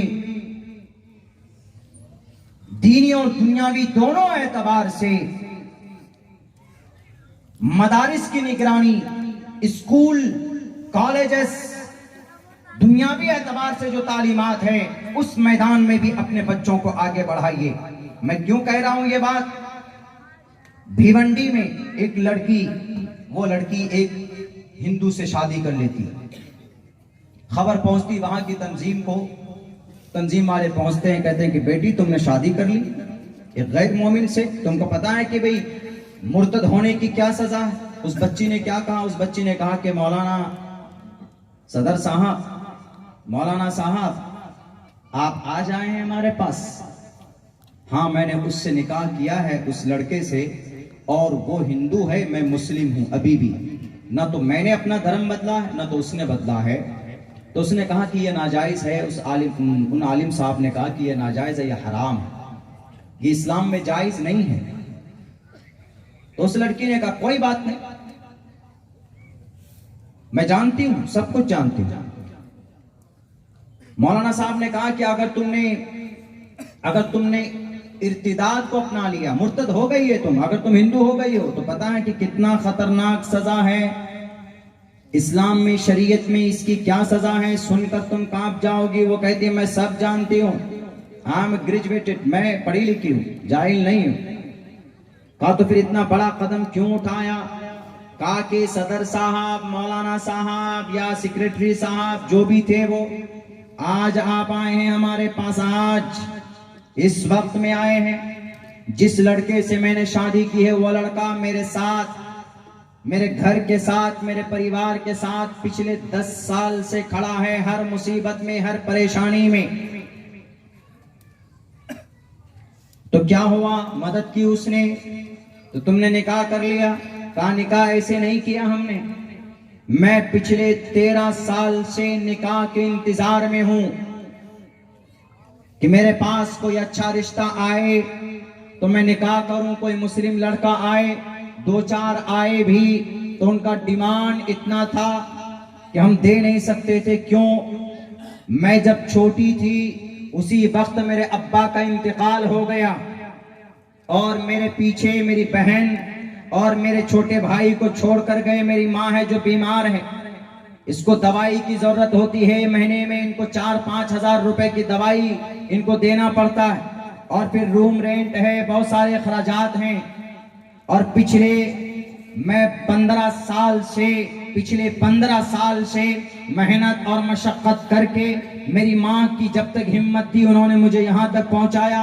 उसके बाद मैं कर रही हूँ और मेरी माँ बिस्तर पर लेटी हुई। मैं इस इंतजार में हूँ पिछले 10-12 साल से कि कोई अच्छा रिश्ता आएगा तो हम उसके साथ में अपनी जिंदगी गुजर बसर करेंगे, और हो सकता है कि अच्छा रिश्ता में अच्छा शौहर मिल जाए तो वो मेरे घर की भी कम से कम कुछ निगरानी कर बैठेगा और कुछ सहारा बनेगा।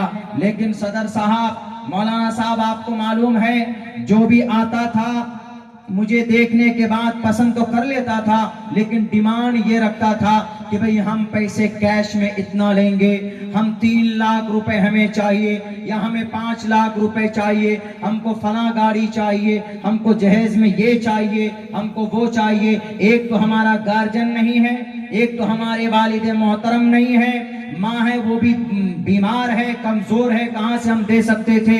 मौलाना साहब, पिछले 10 साल से मैं इसी इंतजार में हूँ कि कोई आएगा अल्लाह का नेक बंदा जो सिर्फ मुझे देखकर मुझसे रिश्ता करके मुझे अपनी बीवी बनाकर लेकर जाएगा। लेकिन हर किसी के साथ, उनके रिश्ते के साथ साथ में लालच और उनका डिमांड और उनकी शर्तें होती थी। अब बताइए, मजबूर होकर मैं हर साल रमजान में ईद के मौके पर पुराने कपड़े पहनते हो। क्यों मेरे पास कपड़े नहीं होते? बड़ी मेहनत और मशक्कत करने के बाद मैं अपने भाइयों को, अपने भाई को और अपनी बहन को मैं कपड़े दे पाती हूँ। और आपको क्या, आप जो बोल रहे हैं कि तुमने ये गलत कदम उठाया, तुम मुर्तद हो गई, तुमने बहुत बड़ा गुनाह किया, कल कयामत में अल्लाह तुमसे पूछेगा। आज आप हमको डराने के लिए आए, अब से 10 से 15 साल पहले आपकी तंजीम कहाँ गई थी? आपकी जमात कहाँ गई थी? आपके सेक्रेटरी साहब कहाँ गए थे? आपके अध्यक्ष साहब कहाँ गए थे? उस वक्त आप हमारे घर पर नहीं आए। क्यों नहीं आप ये डाटा तैयार करते कि कितनी गरीब बच्चियां ऐसी है जो पैसा न होने की वजह से उनका रिश्ता नहीं हो पाता है, गुर्बत की वजह से गैरों के हाथ में हत्ते चढ़ जाती है, फिर अपनी 1-2 साल के बाद अपनी जान गंवा बैठती। कितने ही समाज के अंदर ऐसे गरीब और बूढ़ी औरतें जिनके पास दवा खाने के लिए पैसे नहीं होते। आपके पास ये लिस्ट क्यों नहीं है? जब आप कौम से 25-25 हजार रुपए जमा करते हैं, जब आपकी तंजीम के फंड में करोड़ों रुपए हैं, तो ये पैसा आपके फॉर्च्यूनर गाड़ी के लिए नहीं है, ये पैसा आपके एयर कंडीशन रूम में बैठकर इस्तेमाल होने के लिए नहीं है, ये पैसा गरीब जनता के लिए है, ये पैसा हम जैसे गरीब बच्चियों के लिए। और दर्द जब होता था मौलाना साहब, मेरे घर के दोनों तरफ करोड़पति हैं, अपनी बेटी की शादी की उन्होंने 25 से 30 लाख रुपए का डेकोरेशन किया। क्या अगर वो 5 लाख रुपए मुझे दान में दे देता मेरी शादी हो सकती थी? लेकिन पूछो गरीबों से, इन अमीरों से गरीब के बारे में कि तुमने सही वक्त पर ज़कात क्यों नहीं दिया। आज बेटी मुर्तद होती है तो उसका जिम्मेदार आप जैसे तंजीम के लोग हैं, आप जैसे मालदार आदमी हैं जो वक्त पर पैसे ज़कात के तौर पर न निकाल कर, गरीबों की मदद न करके हम जैसे गरीब बच्चों को अपने ईमान का सौदा करने पर मजबूर करते हैं। कोई बात नहीं है, कोई बात नहीं है। रहिए आप लोग एयर कंडीशन रूम में, डरा रहे हैं कि अल्लाह तुमसे पूछेगा, अल्लाह सवाल करेगा तो अल्लाह से मैं कहूंगी कि अल्लाह मेरा जुर्म क्या है? 10 साल तक मैंने इंतजार किया निकाह के लिए, क्यों नहीं कोई समाज का मुस्लिम नौजवान लड़का आया रिश्ता के लिए? ए अल्लाह, मैं अगर अपनी ईमान का सौदा नहीं करती तो मेरी बहन वो तवाई बन जाती, अपनी इज्जत का सौदा करती। मेरा भाई नशे में लग जाता, ड्रग्स का कारोबार करता, मेरी मां मर जाती। अगर 3 जान को बचाने के लिए मैंने अपने ईमान का सौदा किया है, जुर्म है, तो अल्लाह मैं जहन्नम में जाने के लिए तैयार हूं। कौन है जिम्मेदार? हम लोग जिम्मेदार। हम लोग सिर्फ बहुत आसान है चाय की दुकान पर बैठकर, अरे फला तो ऐसा, फला तो ऐसा। कौम की हालत के लिए सोचो मुसलमान, आप तकदीर बदल सकते हैं। 35 करोड़ की तादाद है पूरे भारत के अंदर मुसलमान।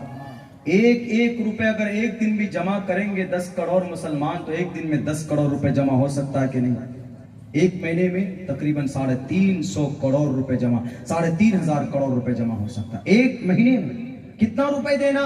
1 रुपए।